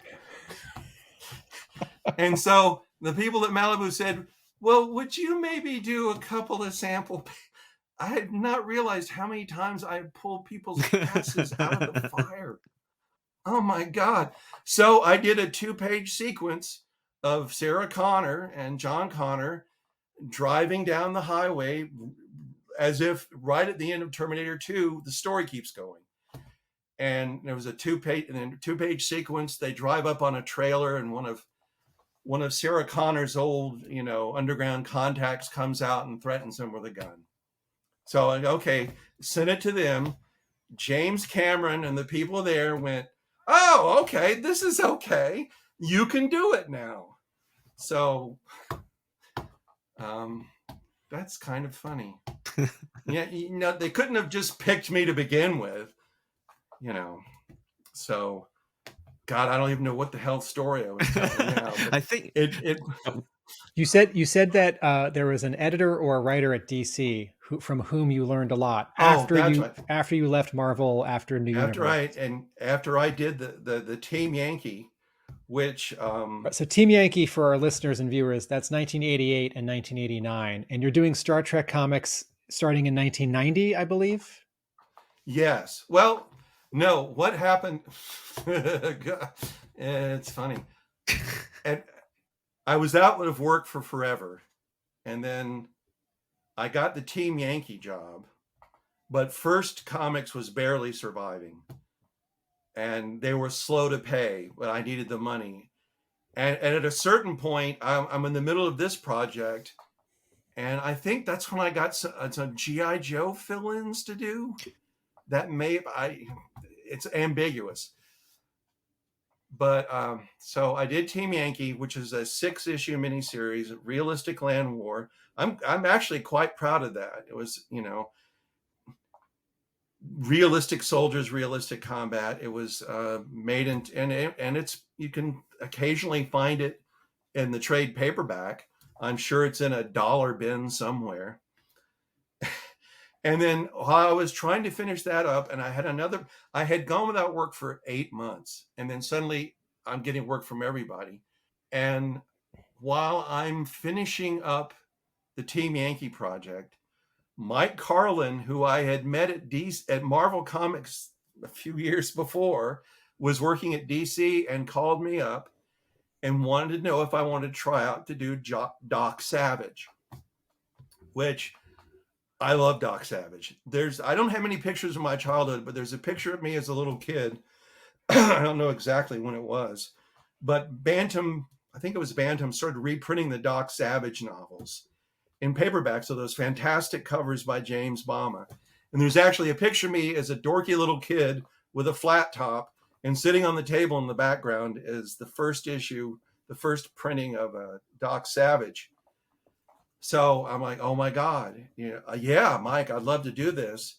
And he said, well, he's only going to do it for 6 issues, but Denny O'Neil is going to write it, because Denny wrote a miniseries with the Kubert brothers on Doc Savage. And I'm freaked out, because Denny's one of the great writers in American comics. I mean, Denny was brilliant. The Batman stuff he did with Neil Adams was amazing. And he's like, Denny's going to write like the first 6 issues, and if we can get together on this, and so I'm like vibrating, because there's that Wayne World thing of I'm not worthy, and I really wasn't. But I got Denny's scripts, and they were so brilliant in comic science. Denny's one of these guys. Well, he was one of those guys who, as a writer, completely understood the mechanisms of the page and telling the story. And I literally got better with every issue I drew, because the scripts were so good that I read them and I instantly saw them.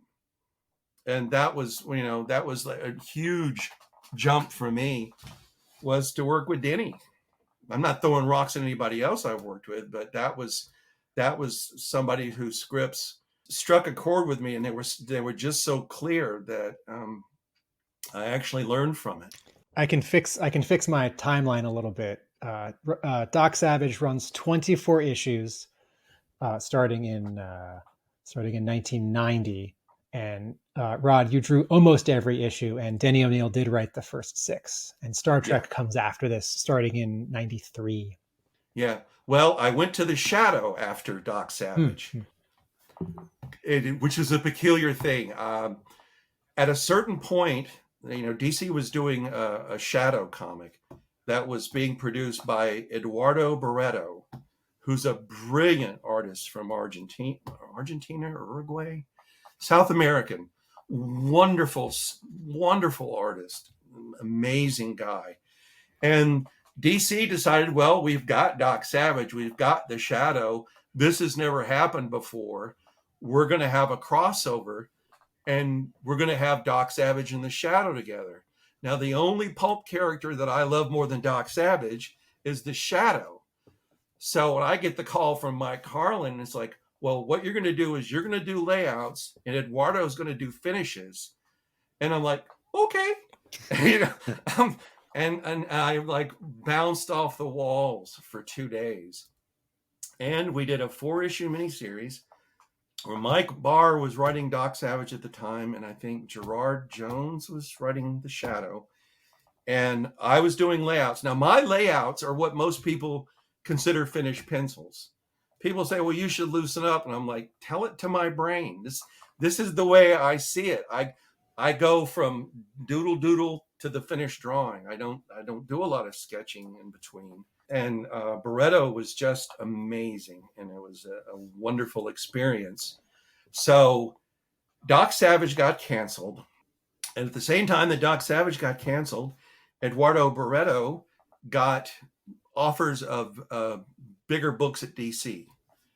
And so I got a call from Mike Carlin, or I think maybe the editor on the Shadow. He said, well, you're out of work. You want to do the Shadow now? And I'm like, yes.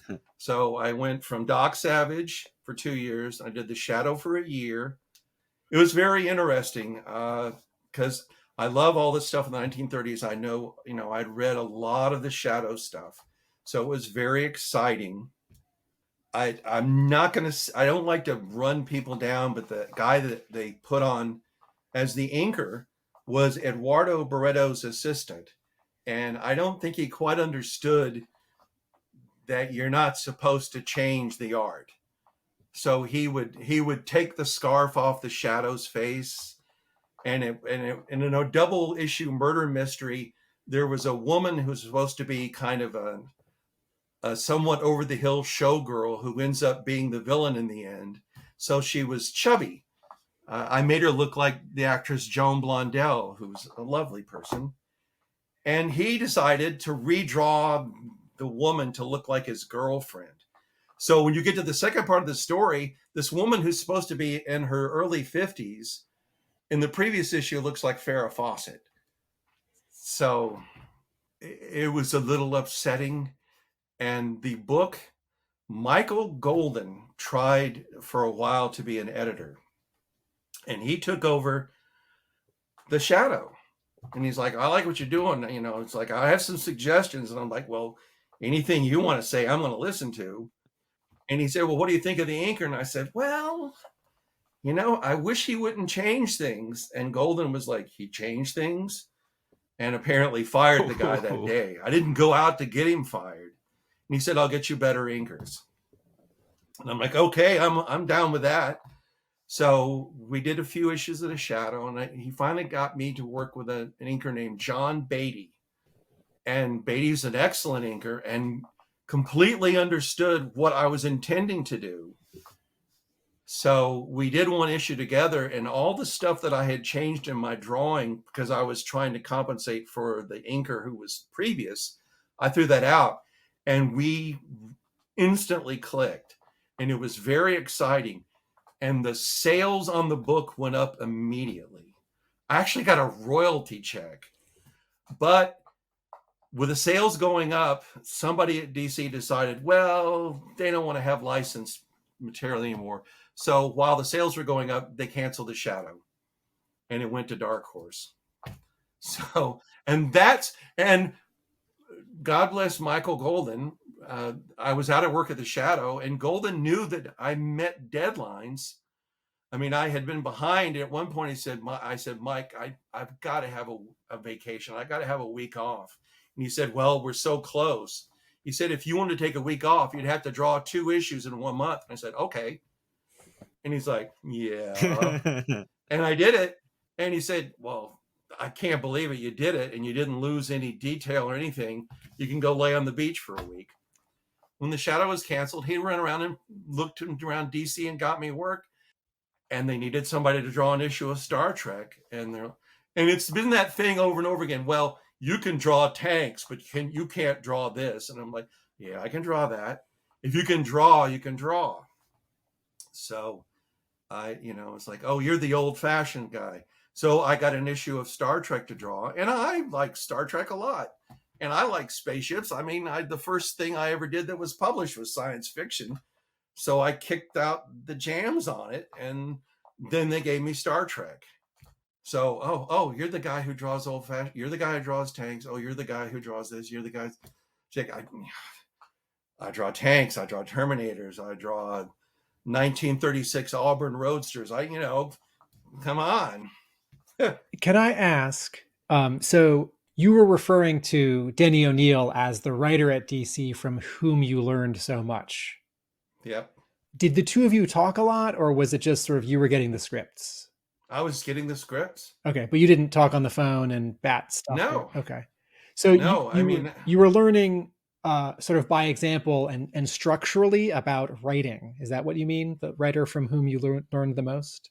Well, some writers have a good sense of pacing, and some writers have a good sense of drama, and some writers don't have either one. And some writers know how much can go onto a page, and some writers don't. Denny he absolutely understood everything about comics, the mechanics of it, not just the poetry, not just the dialogue, but he understood the mechanism of the story. So when you'd look at a page of script, it was just like you could just see it. There was no ambiguity. This panel here, you lead to this. This has to be the master shot. This is the page turner. And it's like you just, it's like working, with a great filmmaker, someone who knows how to write, someone who knows how to write a script and think visually. And no, I never talked to Denny. I mean, I met him at Marvel, and a few years ago he came down. He was getting an award at the Jimmy Carter Center, and I went down there to see him, just to tell him what he had done for me. But it was simply a process of, when you get the proper blueprint to build a house, there's, the house goes up. That's just what it is. And that's what it was with Denny. He, you could see his sense of drama, and you could understand that he knew where to give you breathing room, where to break the story on the page. And as a contrast, working at Marvel on G.I. Joe, particularly with the Marvel method, where it's more you're given a description and the detail is left to you about how to construct the panels and the expression on a face, for example. Do you feel like you're almost the co-writer on a book like that because there is so much that is left for you to interpret on the page yourself? Yeah, I would say so. I would. Here's the deal. I'm not going to get involved in politics. And a lot of people have very deep feelings about the situation. But Jack Kirby and Steve Ditko were the co-writers of everything they did at Marvel. And they just, Ditko got a little bit of credit sometimes. He really did. But that procedure is I think it's very difficult to not suggest that some aspects of the work that Kirby and Ditko did, they were not given credit for, and that they are largely a part of the entire Marvel universe being formed. So to me, it's always tricky to work from a Marvel style script. It really depends. Now, if it's something simple, if it's like a Daredevil, where you're tracking one or two figures through a sequence, it's not that difficult. But you really, when you're working for Marvel script, you really are. You're not just the director and the director of photography, but you're working on the script. So it's kind of complicated. I know some artists prefer that, but to me, I always kind of preferred a full script. Before we get to the modern era, just in that classic Marvel run, I saw in an interview you referenced that you were once flown to New York so that Larry could show you how to draw at high speed. Can you tell us about that experience? No.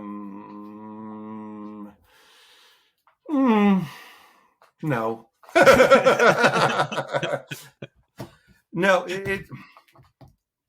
yes, it was the learn how to draw a comic book overnight thing. Larry did that with a lot of artists. And what his idea was that, I mean, I think what he actually said at some point, he says you shouldn't spend any more time designing a page than it takes for a kid to read it. And I can't think that way. And I did do okay, but that was one of the worst days of my life, because I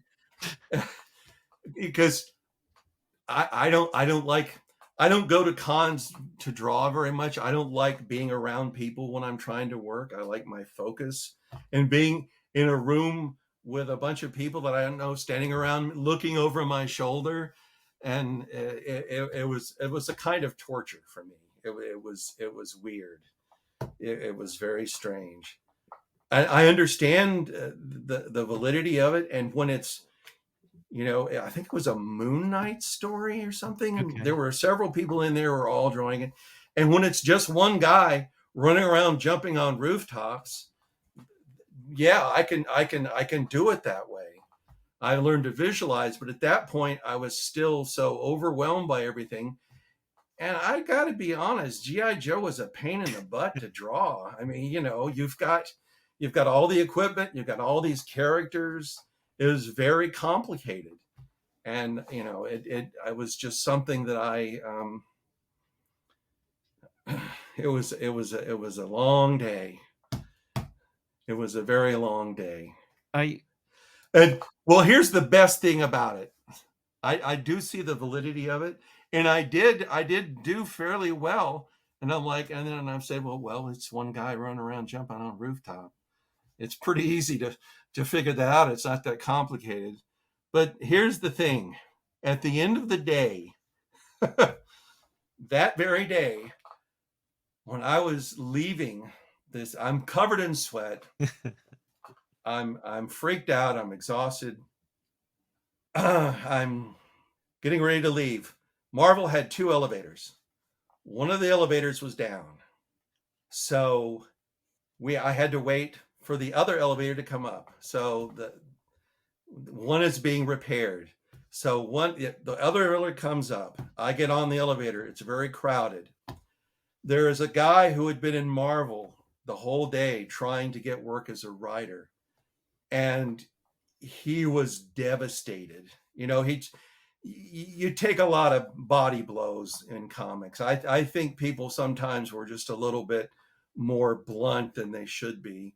But, a lot of them live in New York, so that's just the way life is.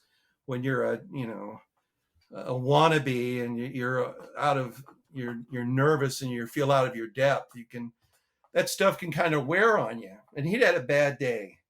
So he's literally in a corner, kind of crouched down and out loud going, I don't know why nobody doesn't like my work. I don't understand. I've been here all day. I'm like, oh my God, this is all the way down. And we got down between 2 floors, and the elevator that I was on broke between floors. So I had been in Marvel all day long with people all over my shoulders. And I am now trapped in an elevator with a writer who's about to have a nervous breakdown. and there's an older lady who reminded me very much of the woman who played Edith on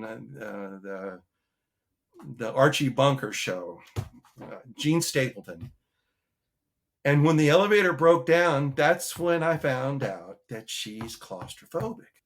So what happens is that for almost 2 hours, I am trapped in the elevator between floors in Marvel Comics. And for an hour, they're trying to get it to go. And this woman is in hysterics. And this guy sitting in the corner is like, I don't understand. And I'm just like, all I want to do is get to Grand Central Station and go to that bar and have a drink. And after an hour of them working on it, you know, we're listening, we're hearing this thing on the phone. And the guy who's talking on the phone turned around and said, they can't fix it. They have to fix the other elevator first and come up and get you. So for 2 hours, I'm trapped in an elevator with a claustrophobic old lady, and it was, there's no air. They finally get the elevator up, and what they're going to do is they take out this panel, and we have to climb through to get into the other elevator. And the old lady, sorry, she's an old lady, really goes psychotic. But we finally get in there. We get down more than 2 hours after I left the Learn How to Draw a Comic in One Day kid class. I spent trapped in an elevator at Marvel and walked out into the streets of New York and said, you know, maybe I could just walk into traffic and this day would be complete. And that's why I don't have particularly fond memories of that day, not just drawing and having people around me and trying to concentrate. At the end of all that, I was trapped in an elevator at Marvel for 2 hours. So that's the story that nobody ever told about the Learn How to Draw a Comic Book in One Day class. So that's the inside scoop, kids. I had an example page, sort of just to illustrate something which, you know, really strikes me as I look at your pages, which is like the use of, I mean, the clarity of the storytelling over above anything else. There's never any doubt as to what is going on a Rod Whigham G.I. Joe page, but also the use of silhouettes to break things up and sort of just, I guess, make the page. This isn't a good way of describing it. Make the page easier on the eye. So we've got, for example, this sequence here with Flint getting a beat down from the eels, and on another page we've got here some cobras rappelling down on the line, and just, you know, some great. Just each panel is so different, but also the use of blacks to make it pop is something that really strikes me. Well, a lot of this, you want to mix up your design, but silhouettes, you're creating a mood, and it sort of breaks the amount of data into a different packet. It's like I learned an awful lot. Most of what I learned from storytelling, as far as drama, kind of comes from Joe Kubert. He's a great storyteller. And he was always, you know, he would do surprising things. There'd be an intimate scene with somebody, and then suddenly he would pull the camera way back in the conversation. You would have these small figures in the distance, but you would see what was going on all around them. It's like the Tarzan stuff he did for DC was really beautiful that way. So it's drama. It also helps, it calms your eyes down. There's ridiculous amounts of detail and data on this stuff. Sometimes I was just too crazy, but it's drama. I don't think we got a lot of this in the printed book. I think some of this nuance got lost. Yeah, well, G.I. Joe was the first book at Marvel where they started using the flexographic press, which was this super high-speed press. And it just one of the worst innovations in printing, period, ever. and the colors were all so incredibly vivid. I mean, 100% yellow printed on that thing, it would burn your retinas out. But it's drama. I watch a lot of. I'm a huge film fan, and I've always appreciated lighting and mood.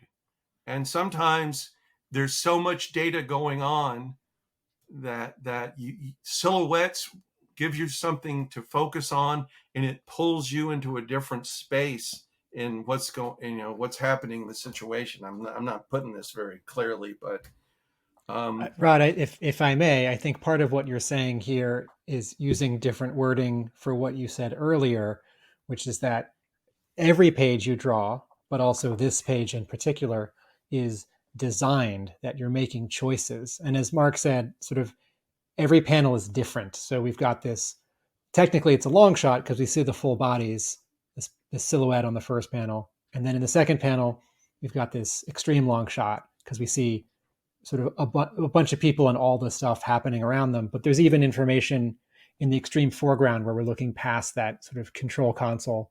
And then there's this compositional element in both of the first two panels where there's some framing on the top. And then similarly in panels 3 and 4 and 5, the point of view keeps changing.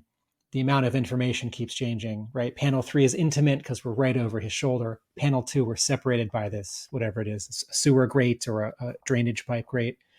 And yet, to Mark's point, it's all completely clear. And I was thinking when you were talking about Gil Thorp at the beginning of our interview, because I looked at a few strips before we started talking, and, these 3 tiny squares on weekdays, a panel is like head and shoulders, and then another panel is a hand, and then another panel is a head and a shoulder, and then the person's head that they're talking to. And that's sort of all you get. And I was thinking as you were saying it, oh, Gil Thorp isn't drawn as much as it's designed. Like you're just carving up these squares into 2 or 3 or 4 or 5 bits of information: shoulder, head, background. yeah. Hand, arm, soccer ball, and that's it. And then leaving space for the word balloon. Yeah, well, and also you have to take in on a comic strip now that the size. I mean, a lot of people get them online, but I think they still are occasionally physically printed in newspapers. I hope so.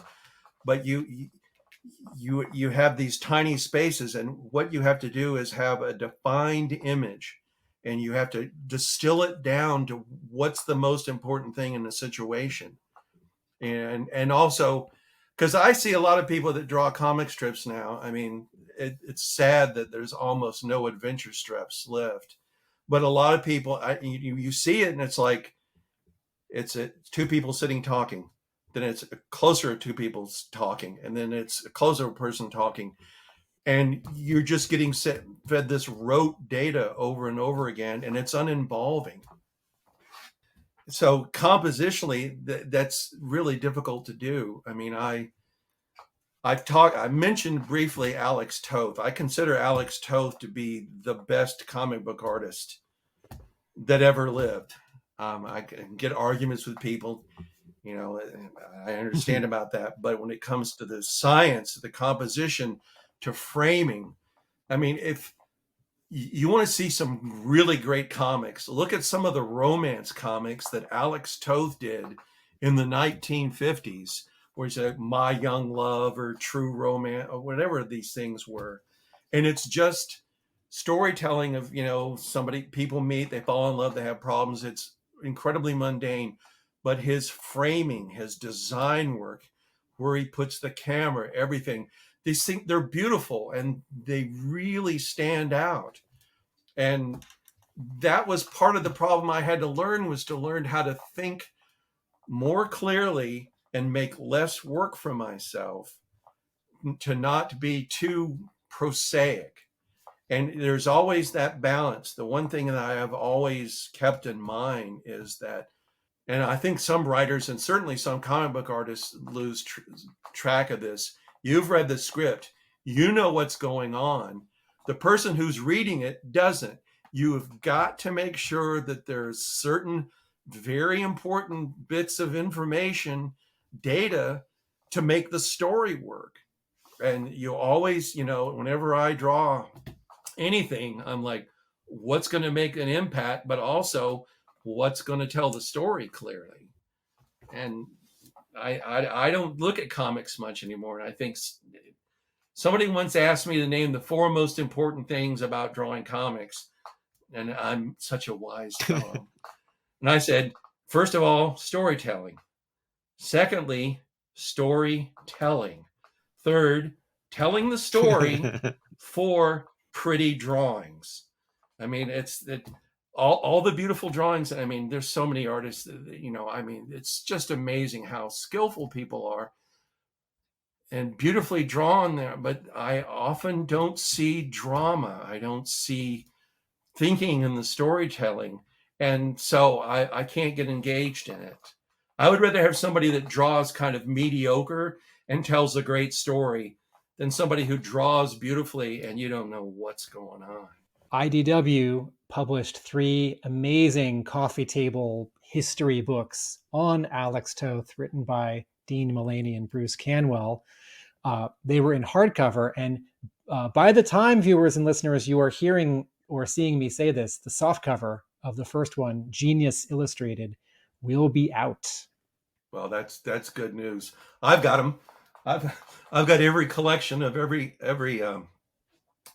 compilation of Alex Toth's work that anybody's done. I mean, I just idolize his work. He's like Miles Davis. He's like one of probably the greatest jazz musician who ever lived. He utterly and completely understands every aspect of comic art and distills it down to the bare minimum. And you can get caught up with, paying attention. I put way too many lines on stuff. I got caught up in that sort of thing. But if you can do a successful drawing with 5 lines instead of 25 lines, you've won. You've done the job. So, bringing it back to the G.I. Joe Marvel era again, there's this incredible run sort of covering just a little over kind of two years on the book, which for me is my favorite period of the entire run of G.I. Joe, and this is coming from someone who likes G.I. Joe an awful lot. So talking to the end of that run, what was it that led to you exiting the book? Sheer exhaustion. I don't know the exact numbers, but I would be surprised if before I got on G.I. Joe, I don't know how many artists drew multiple issues in a row. It seemed to, I think up until a certain point, I certainly held the record. And for a while, I was burned out. It was very exhausting. I had gone through a drawn out process in my personal life during the midst of all of this. And I was constantly asking as politely as possible, could we please have a fill in? Because I need to, go lay on a beach for a week or 2 weeks or, that sort of thing. And I was just simply burned out, and it was getting harder and harder to do it. And, it's a difficult book to get somebody to draw. I mean, I was at a convention once, and a guy who was drawing one of Marvel's superhero books is like, oh, your royalty checks must really be something. I'd like to have some of that action. And I said, hey, talk to your editor. I'll talk to mine. Let me draw an issue of Spider-Man or whatever it was, and you can draw an issue of G.I. Joe. And he's like, that's okay. And I'm like, yeah, because he didn't want to do the work. At a certain point, and I got a call, and I said, look, part of it was that the book was selling really, really well. And I take it that I was popular on the book. And if I was off the book, maybe that would affect the sales. I don't think so. but it's just difficult to find somebody to be willing to take on that load. Because most artists, when you say, hey, how would you like to draw 22 pages of tanks and aircraft and 30 different characters? And they'll go, no, thank you. They want to draw Spider-Man or something. And a new editor took over. That editor, I have later heard stories, and this is hearsay, that he had a habit of, when he took over a book, he wanted it to be his deal, and and moved new people in. But I was incredibly burnt out, and I was told that I wasn't going to get a fill-in. So it was just I was just kind of used up. Mhm. And then it was just, and then when a new editor took over, and they're like, well, you've got to, we don't want to part ways, sourly, but we need new blood. And I'm like, yes, so do I. So Rod, all right. So you do those 3 issues. You do a fill in, And then you came back again for a bit. Yeah. Yeah. So you do a fill in, and then you come back and you do a 3-issue arc. And then the book ends, and you're drawing other things. And in 2008, you start, and G.I. Joe ends. 2008, you start drawing a daily newspaper strip. And in 2010, G.I. Joe comes back with the same writer picking up where it left off. And you are hired as a cover artist for about the first year. And you hadn't done covers for G.I. Joe before. So can you talk about this? Well, I think was the regular cover, or were there variant covers? I cannot remember if there were covers for the same issue by other artists. There were track of that. Yeah, there were 3 covers for each issue. The guy drawing the interiors was drawing a cover. You were doing a cover, and then there was a Larry Hama sketch cover. Yeah. Well, I guess I'm supposing, I never heard the inside of it. I was supposing going to have to be that Larry put me up for it, or maybe the editor thought we should have another link to the original run that'll pull people in. That could be a decision that was made too. Is it that there isn't much story here? You're an illustrator for hire. Here was a job. Here was something you could do, and you did it. That was kind of it. Okay. That was, as far as I know. Now, at a certain point, there was supposed to be an IDW issue with multiple artists. I think Herb Trimpe, I think, was going to do work on it. Ron Wagner was going to do work on it, and they asked me. Larry was going to write a script, and the editor on the book called me up, called me up and said, we're going to do this special issue, and everybody's going to tell part of the story. Would you like to do that? And I'm like, well, yeah. Your checks are clearing. You bet. And it's, there was a certain bit of, I know this is going to sound weird. I never thought I was doing a good job on G.I. Joe. I feel like an artist is like a shark. The minute you stop moving, you drowned. You're done. You've always got to get better. So I've always worked hard. So I look back on that stuff and I'm like, oh God, why did I do that? Why did I do this? Blah, blah, blah. And the book was very popular, and I never really felt like I was giving people enough. So when I got offered to do these covers, I said, I'll go back, and I don't suck as much as I used to. And I'll lean into it. And all these people that have been so fond of, the work I did on that, maybe I can do something a little better. And that's what it was. And I kind of enjoyed it. And I didn't get to do covers. I mean, it wasn't, covers are, if you're not there on the spot in companies like Marvel, DC, I mean, they have a lot of artists who are there and can turn covers around. Mark, can you go forward to 164? Right. Is that Tommy Lee Jones? A little bit. Okay. There's something like it. It was a evil guy. And then It was this. The editor wanted me to do a variation on the movie poster for Face Off. right, That movie with Nicolas Cage and Travolta. John Travolta. One of the worst movies ever made. Oh my God. Rod, you were referring to an issue that Larry would write and like Trimpe and Wagner and you would draw. Yes. Did you end up working on that issue? No, I did not. Is That's an interesting thing. So the editor, whose name I cannot recall at the time, said, would you like to do this? And I'm like, yeah, I'm all in on it. It would be cool, and like I said, it's like, okay, I don't suck as much now. This would be nice. This would be nice for the people that have supported my work. And, it would be, I could maybe have fun with it. So I agreed to do it. And the guy says, great, I'm going to get you a script. Larry's working on it now. I'll get you the script. And some time passes. I did a couple more covers, and I contacted the editor and said, well, what happened to that script? And he's like, oh, there's a little bit of a delay. He's still working on it. Do you still want to do it? And I'm like, yes.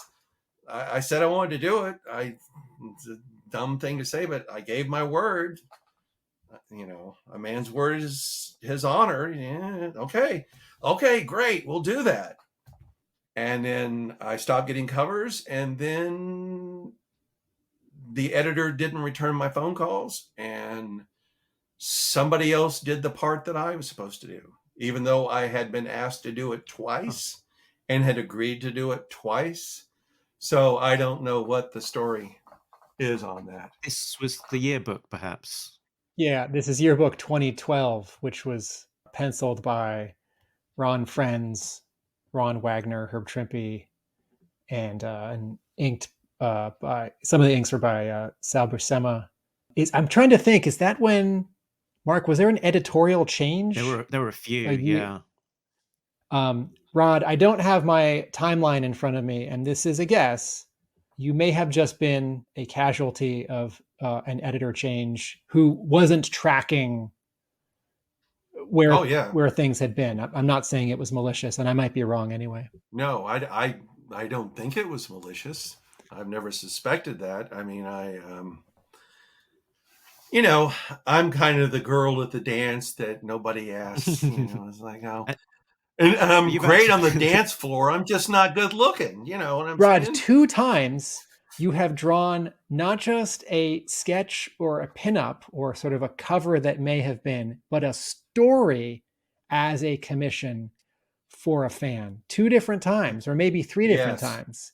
So that's a level of artist commission that is uncommon. Yes, I forgot about that. Yeah, one was like a 7-page story, I think, and one was an entire, I think, almost a full issue's worth of work. And in both situations, I was told by the person that commissioned it that it was going to be printed. It was going to be printed under the purview of Hasbro, and that money wasn't going to be made out of it. I got paid for the work, which that's exciting. That's always good when that happens. I don't always get paid. And nothing ever came of either one of them. But it was an odd situation. It was someone who, I think someone was hoping to do like a fan publish version of Joe that it was supposedly approved by Hasbro or whoever. And so, that's 2 complete stories. Well, one was a short story, but I penciled and inked them, did the whole art job on it, and did get paid, and nothing ever became of them. In a previous interview, I've heard you referring to this, and I don't know if it's the same thing, but you referred to around about year 2000, 2 stories that were never published, which were Budo on a Desert Island and Scarlet in Springfield. Is this the same thing? Yes. Yeah, those are the 2 stories. And then more recently, you drew a 3-page story or a cover and a 2-page story Mark, help me out. Was, Finish this was it sentence for me. 5 pages for Alman It's not- Ellis about his character? Oh yeah, Alman Ellis. Yeah, Wise guy. I've forgotten about that. Yeah, yeah. He had me design characters. I think he's had a lot of other artists do stuff on this, but I think Ron Wagner's done That's some right. He work did the for cover. him, did a cover Mhm. for him. So yeah, so he was like he was literally paying professionals to produce comic books about him as a Joe character. And the story I did was like an adventure, a little bit of adventure of how he gets brought into he's officially made a Joe. And it started off like 2 pages, and he said, no, I need a little more, and then I need a little more. And then he said, when I'm like, okay, this, and I said, but but it's like it sort of just stops. You need like a last page, and then I suggested a last page, and which was like him in uniform skydiving into the camera out of the back of a Hercules with a couple of other members of the Joes. And he's like, and here I go, kind of thing. And so I don't know if that was published, if it was pure self-gratification. I don't know. He has put it online for people to see, and we've had him on an episode. So I have a quick question, Rod, and then Mark has a quick question. So Rod, you are for hire for people who want commissions and sketches, yes? And if they had several pages worth of continuity, you might draw a story for them for money? Oh yeah, I might do that. Okay. And Mark? my question here on the screen, we've got an example of someone paying you money to have a drawing. This is one that you did for Chief for the Talking Joe podcast back when he was the main presenter of Serpentor. I want you to listen to this podcast. Yes. So my question was that the G.I. Joe license is now changing hands in the publisher, so it's been at IDW for a long number of years now, and their stint has finished, and we're sort of waiting to find out who the new publisher is, and there are industry rumors of who that might be. It might be Skybound or could be somebody else. So with a new publisher, kind of new ideas, new directions, if they were to ask you if you were still interested in drawing something G.I. Joe, what would the answer back be? Sure, I'd be in for it. And I'm a cheap date. Ask anybody who gets commissions from me. I've had people literally argue with me, saying you're not charging enough. Yeah, and I'm like, well, can we not pay you more? Exactly. Can we not pay you more? That doesn't happen very often in this world, quite frankly. But my feeling is people who have been loyal to my work and who have an emotional connection to my work, most of them are working class, regular old people, and I'm not going to, try and bill them, publisher rates, because I'm enjoying it. It's fun. I like doing pieces of art for people, that's going to be in their home. That's going to be, they're going to be part of. You enjoy it. So yeah, I mean, I can't imagine that would happen, but I'd be up for it. There we go. Here's one of mine. Snake Eyes. Oh yeah. Issue 31. I remember that. That was sort of a greatest hits of that issue. So Mark, tell us what this is. I see a page with 4 panels. This is a recreation. This is a greatest hits from issue 31. Yeah. So basically I said, can we have some sort of montage of some of those greatest bits with Snake Eyes as the lead character? So we've got Firefly on the top of the roof of the cabin, Destro down and Fred down below with Airborne and Spirit, and then Snake Eyes in the middle. And the Snake Eyes is an entirely new composition. He doesn't appear in the this sort of pose in the commission in the original issue. So it's it's like almost like a cover that could have been perhaps for the comic. So Yeah, it was just basically picking particular high points in the story and making a montage page out of it. The Firefly on the roof thing is it's pretty much exactly the same panel. I don't know what it is, but over the years, I've had any number of people tell me how much they love that panel. And it's a guy lying on a roof, but I guess the physicality of it, or I don't know what it is, but that scene in that issue, people have expressed an affection for. Yeah, I think it's because we get to see Firefly as a full figure character there, and doing the thing that he is meant to be his speciality, which is his sort of destruction and explosives. So see that, yeah, and he's one of those fan favorite characters who sort of hasn't been used anywhere near as much, I think, as people would like. So to see him, all of him doing the thing that he should be doing, which is blowing things up, I think a lot of people sort of respond to. Well, he's one of the favorite characters I ever drew. I liked the book early on when they were still recognizable as soldiers, and I liked, he's a sapper. He's the guy who goes in behind the lines and plants explosives and stuff. I always liked Flint a lot because he really looks like a soldier, with the beret and the bandoliers and everything. I always like the characters that look like soldiers. But boy, yeah. See, I'm looking at this. I actually don't hate it. I kind of have fun. It's funny, as part of the prep for this, I tried to track down some previous interviews and see what I could find. And the main one that I could find relating to G.I. Joe was at a con. And funnily enough, you were saying, I'm just in the middle of doing a commission for this guy, Tim Finn. Oh. Oh, right. Geez. Sorry, Rod. I forgot. You also did a really cool commission for me 10 years ago. It was 17 by 22, so like a front cover and a back cover. And the idea was to hit some notes from your run of G.I. Joe, and then also when you came back and did 3 issues later. So it's Flint and Lady J and some Dreadnoks and Storm Shadow and Snake Eyes on a train, because the train refers to 116, 117, 118. That's the one, that monstrous everything in the kitchen sink one.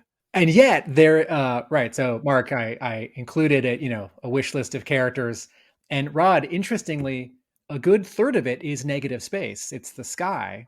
And it's a really interesting comparison because I also had Ron Wagner do a drawing similarly sort of double wide of all of the key characters who showed up in his run. And he has the camera much closer to all the characters. And and his is really, there's sort of no breathing room. And Ron is a friend, so I'm saying this in a nice way. Yeah, what a cool commission. I'm a big fan of negative space. I'm a big fan of giving everybody breathing room. I mean, for a hot design, something like this, you would maybe set it looking down the train and have, some bigger figures in the foreground taking a lot of action and everybody in the back. But you end up, it's like you're sitting watching somebody at a basketball game across the court or something. It's like, so this is kind of the Lawrence of Arabia for G.I. Joe commissions. Good Lord, I must have been out of my mind. Look at that thing. Thank you again. And Mark, I'm sure you can figure this out, or you have said this when you've had people draw commissions for you. One of the advantages, of course, of having an artist draw something that's like a cover, that's not going to be a cover, is they suddenly gain the top third back because there's not going to be a logo. No, and it's always fun. The problem, I didn't do a lot of covers till later in my career, but the problem I always had with covers is that because of the logo and all the space, you sort of almost got forced into having a square compositional area. And I've heard this and I've read it before, but for me, extra pertinent. I hate the square. It's just the most difficult form for a composition. I tend to like widescreen or like tall panels, so that your eye moves across. It creates motion, and that's what this giant thing is here. Is putting everything so that your eye will sweep across it, and it gives motion to it. But but it's always fun. I mean, I do a fair amount of commissions, and it is really nice to have all that space to work with. And also, I'm heavily influenced by Japanese art. I don't mean manga, but I mean Japanese printmaking, and I like the way they divide up spaces and composition. And I'm much more likely to want to have a widescreen shot or tall panels, because it creates movement. But yeah, it's always, and it's fun too, that, you're not, the best thing about commissions is that you're not jumping through somebody's hoops. There's not these certain things that have to be done, and it's kind of liberating. When I was in art school and we were studying, we were doing a storyboarding lesson, my teacher said, don't compose in squares. A square is the most difficult shape to compose in. Compose in rectangles. Think of TVs and movie theater screens. Those are rectangles, right? Even a TV that's 4x3, that's not 4x4 or 3x3. And I thought, why is this person right? And I started teaching, and I had a big storyboarding unit, and my students would fill a page of their sketchbook with small thumbnail rectangles to sort of knock out shapes for storyboards. And they would, sort of without realizing it, just draw squares. And I would say, no, these have to be rectangles. These can't be squares. And I think a lot of it also has to do with a rectangle. If you're thinking of the rule of thirds, you can emphasize something more to the left or to the right, which is another way of saying, Rod, what you just said about movement across the screen, left to right or right to left. And with a square, you can't emphasize as much as well. And students end up centering a lot of elements if they're working in squares. And I say to my students, that is a rule you can break after you graduate. Like you can make your Wes Anderson film, or you can compose your comics pages like Frank Quietly after you graduate. But for now, you can't center things. And it's gotten a little harder because with TikTok and vertical video online and on phones, there are A, horizontal rectangles, and B, squares that people are making media for. And so I just end up being this, grumpy old man. Rectangles, horizontal rectangles. Well, you just have a lot more options. Also, the human eye, I think, kind of sees in widescreen. I mean, your field of focus for scanning, probably, from the good old days when we were running away from something trying to eat us. I mean, we just naturally the eye scans, and it's easy to be more dynamic that way. I mean, one of the major influences on me is Joe Kubert. I think Joe Kubert's one of the greatest artists comics ever had, certainly as far as composition and layout. And he was always using really interesting, widescreen shots or tall, narrow panels. It's just a much stronger. You have more options that way. You can play with it more, I think. Some years ago, I did a phantom comic art job for a publisher in Sweden. I mean, I love the Phantom. As a kid, I started out reading comic strips, and The Ghost Who Walks, the Phantom, the guy in the purple suit.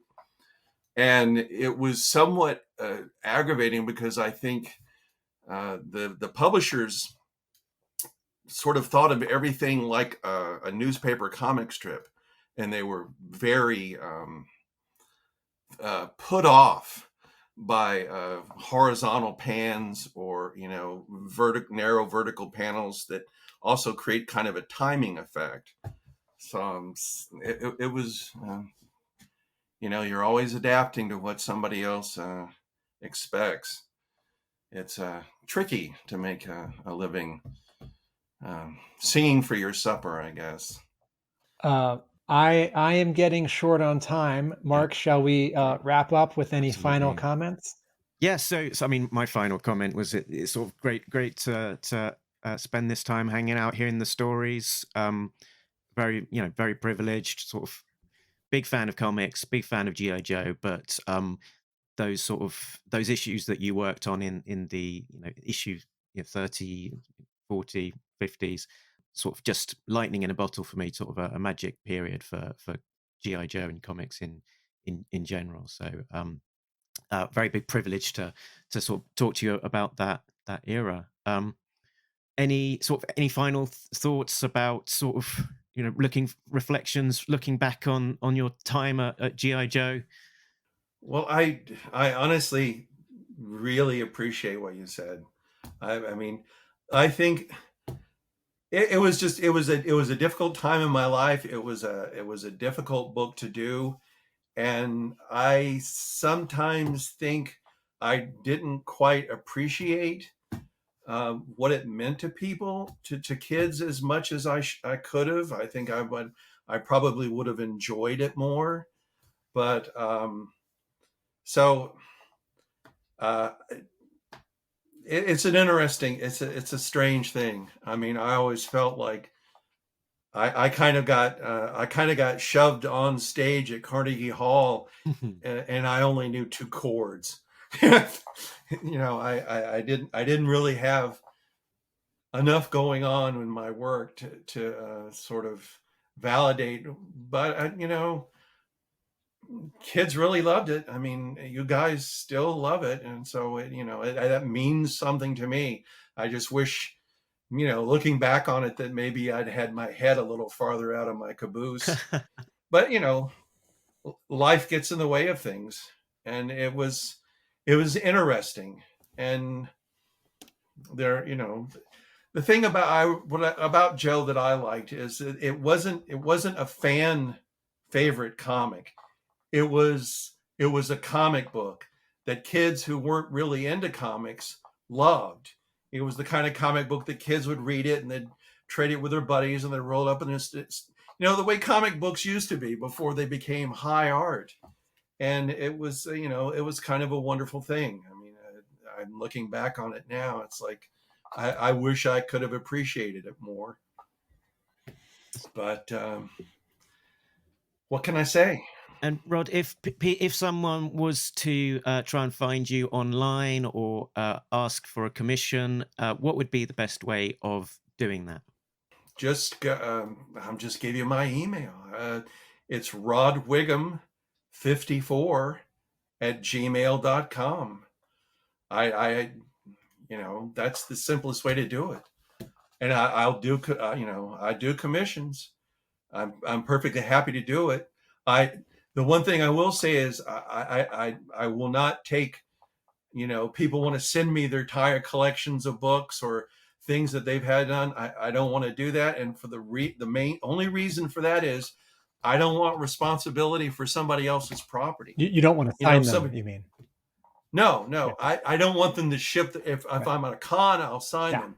But I don't want people to send me stuff that's their property, and then I have to be responsible for it because I get run over by a bus or hit by lightning. The last thing on my head's going to be, oh no, I've still got that guy's books. Rod, will you be appearing at any conventions in 2023 that you know of? I have to think about that. I'm still iffy about being around people. In 2003, I had a very exotic kind of heart surgery to deal with an undetected birth defect. So now that I'm an old guy, I'm one of those people that I don't need to get even the mildest form of COVID.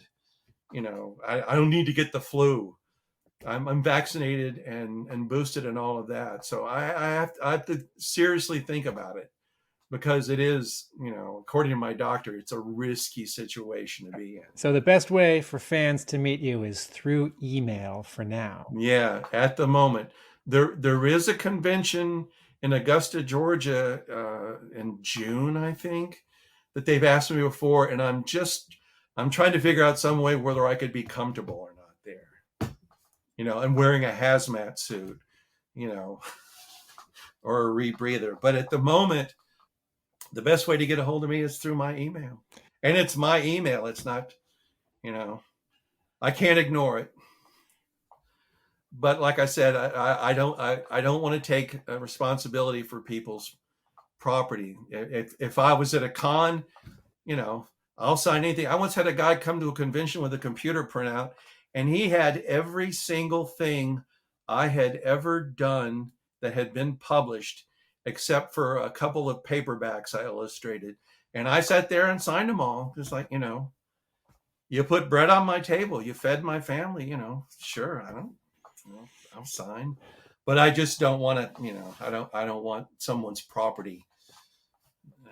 Rod, this has been such a pleasure. Thank you for joining us and telling us stories, and in many cases telling us the longer and detailed version of the story. We like the longer and detailed versions of the stories, and our episodes tend to go pretty long. Yeah, well, I rambled on. I hope you get some usable footage out of all this, but it's all usable. It is an entire episode. Mark, shall you wrap us up? Tim, where can people find you when you are not talking to me and illustrious guests about G.I. Joe? Video essays on television and film at our YouTube channel, Atomic Abe Productions. My brick and mortar comic book store is in Somerville, Massachusetts, Hub Comics, and I write about G.I. Joe at arealamericanbook.com. And if you are listening to or watching this, you've probably found us already, but talkingjoe.co.uk is the place to find out more. It's the website with links to all of our things, weekly podcast and fairly frequent videos. So I think that is us done. Big thank you to Rod for joining us and talking to us for quite some time. Thank you for being generous with your time, which leaves me just to say that I think we are done. And Tim... Nobody beats Talking Joe, an international podcast. That's us done. Laters. Thanks, Tim. Thanks, Rod. Boy, I need a drink. Thanks, guys. It was lovely.